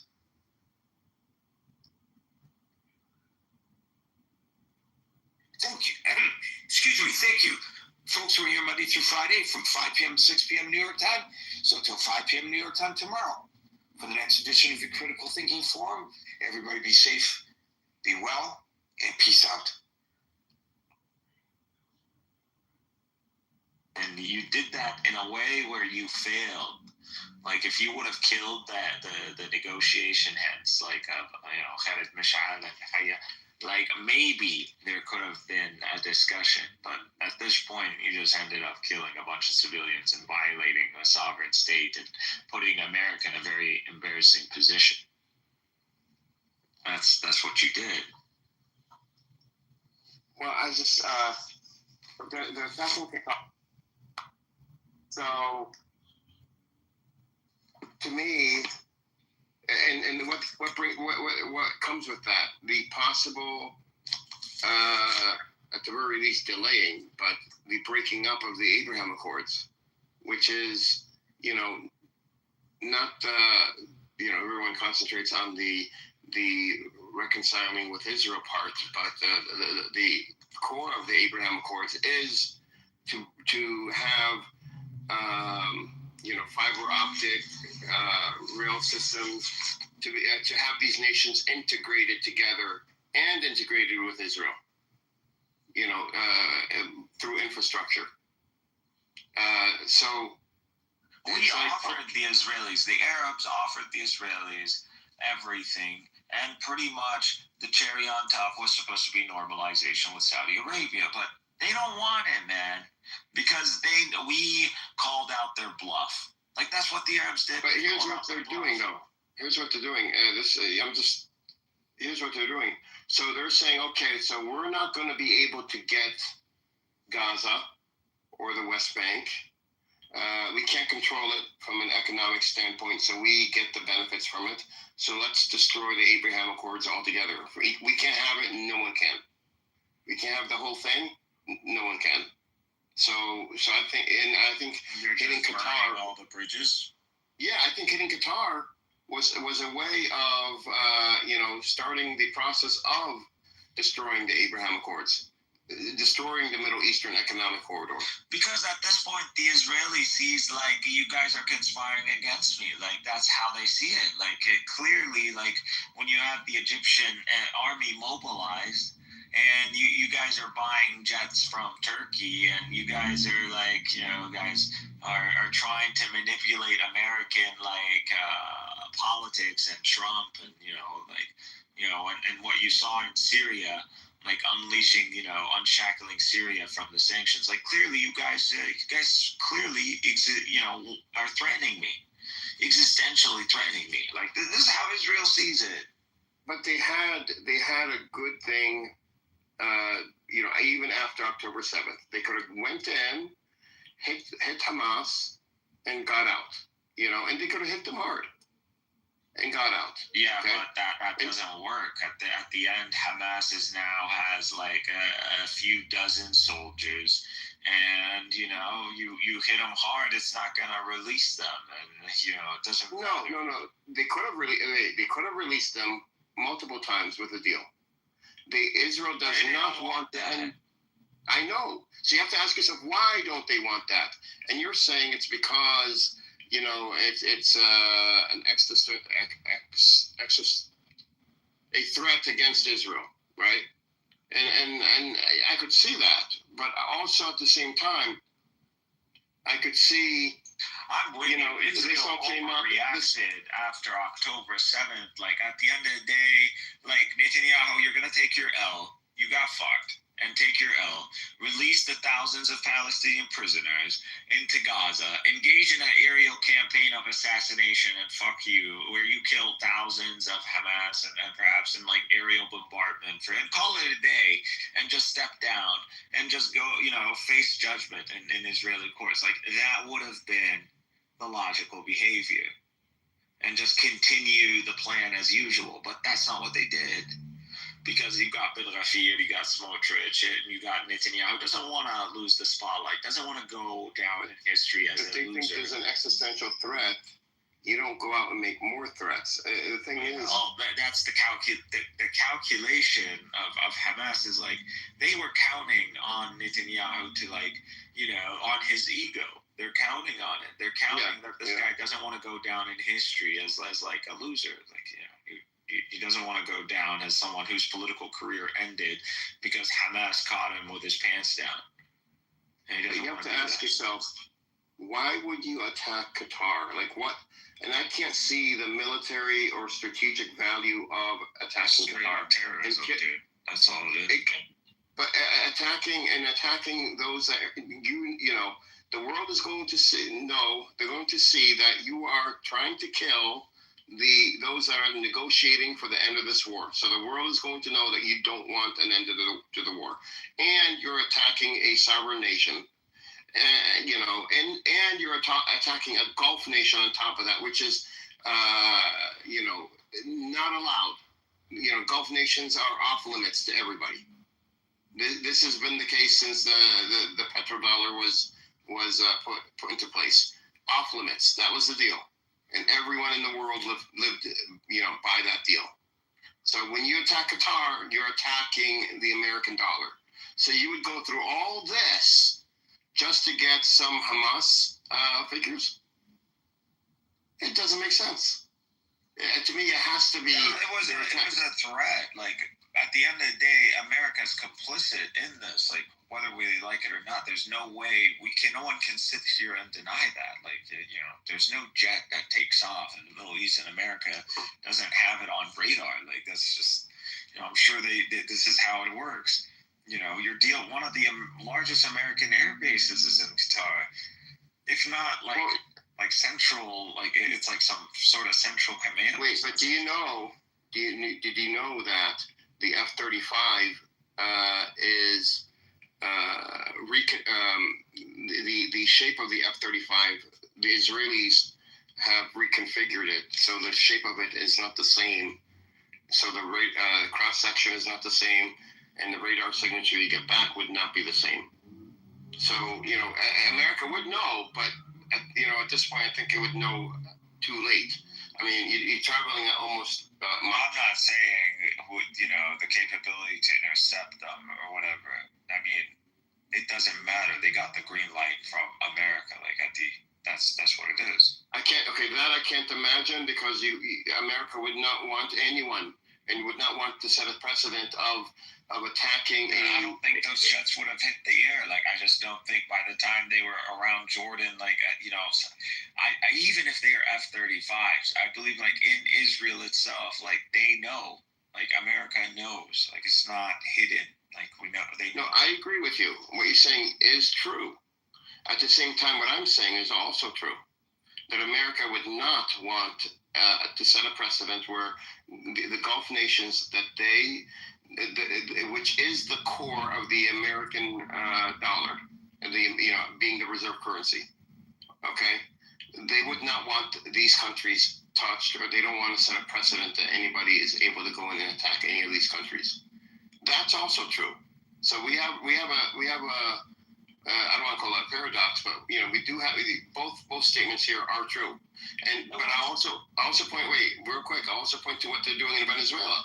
Venezuela is an OPEC nation, and the largest reserve crude oil in the world, second to Saudi Arabia. Depending on how you calculate it, Saudi Arabia could be number one, and Venezuela could be number two. They want to get Venezuela back into line with OPEC. Why?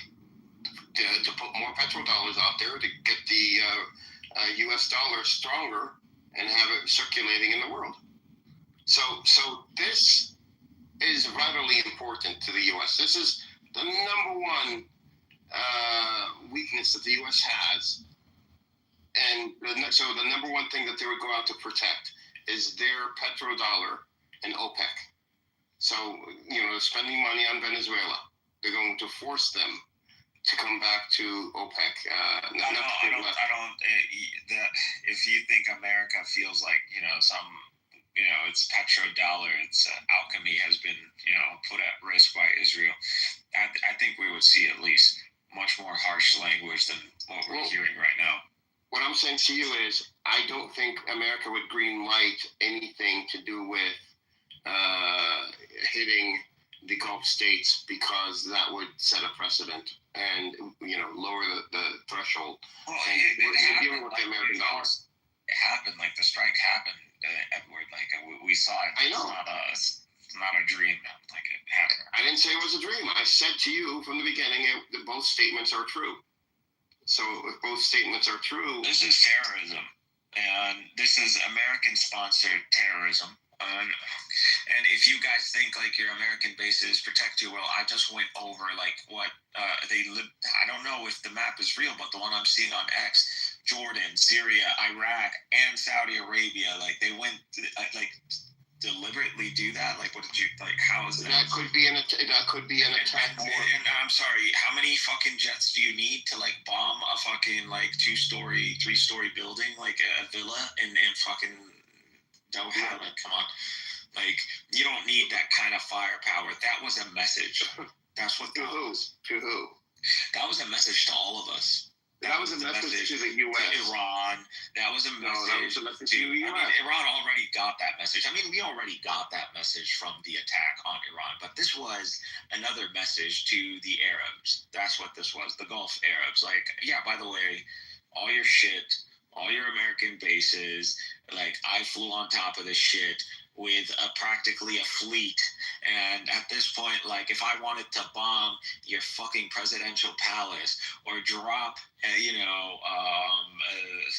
Moabs on top of your air forces, like, I can do this. Like, they just 1967 checkmated like our asses. That's what they did.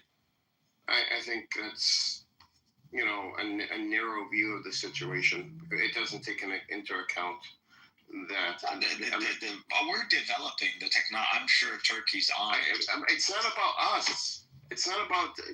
I don't think it's about us. It's about checkmating America. What? I don't think it's about Hamas. It's not about the Arab states. Like I said, these Arab states are the. Well, they want to force America into the regional. Obviously, Israel's in. No, they're not forcing them into a regional war. They're threatening to destroy their dominance, the U.S. dollar being the reserve currency. That's what they're threatening. And if somehow the petrodollar is lost, Israel would, like, America wouldn't. It would just be it would be a fall of global order. Like, it would just be.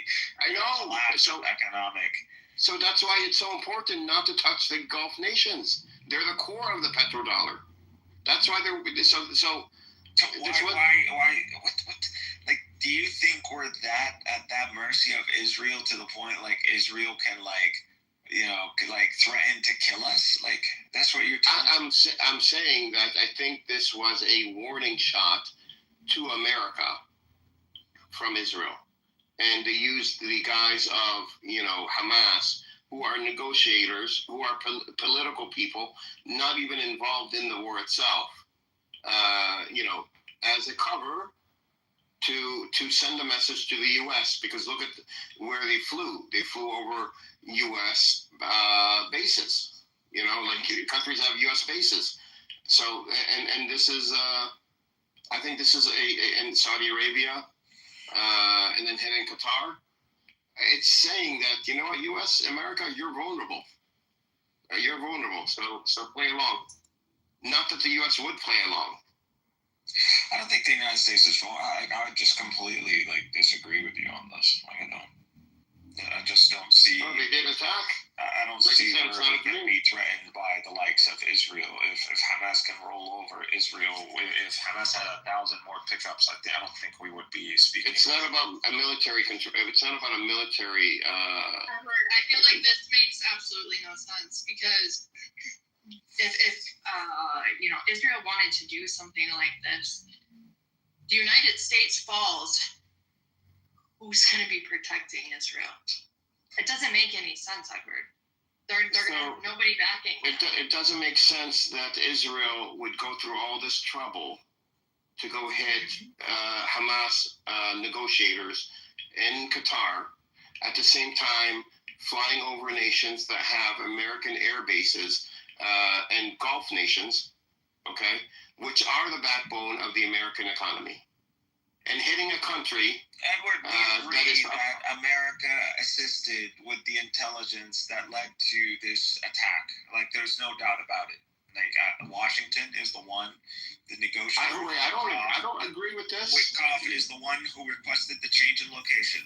And he's the one who requested that Ismail or Khalid Mishal be present for the negotiations. That's what it is. So they had to be in on it. Then it said that the Hamas guys were suspicious, and that's why they sent them ahead of them and sent with their cell phones. So there's no doubt about it that Washington was in on this.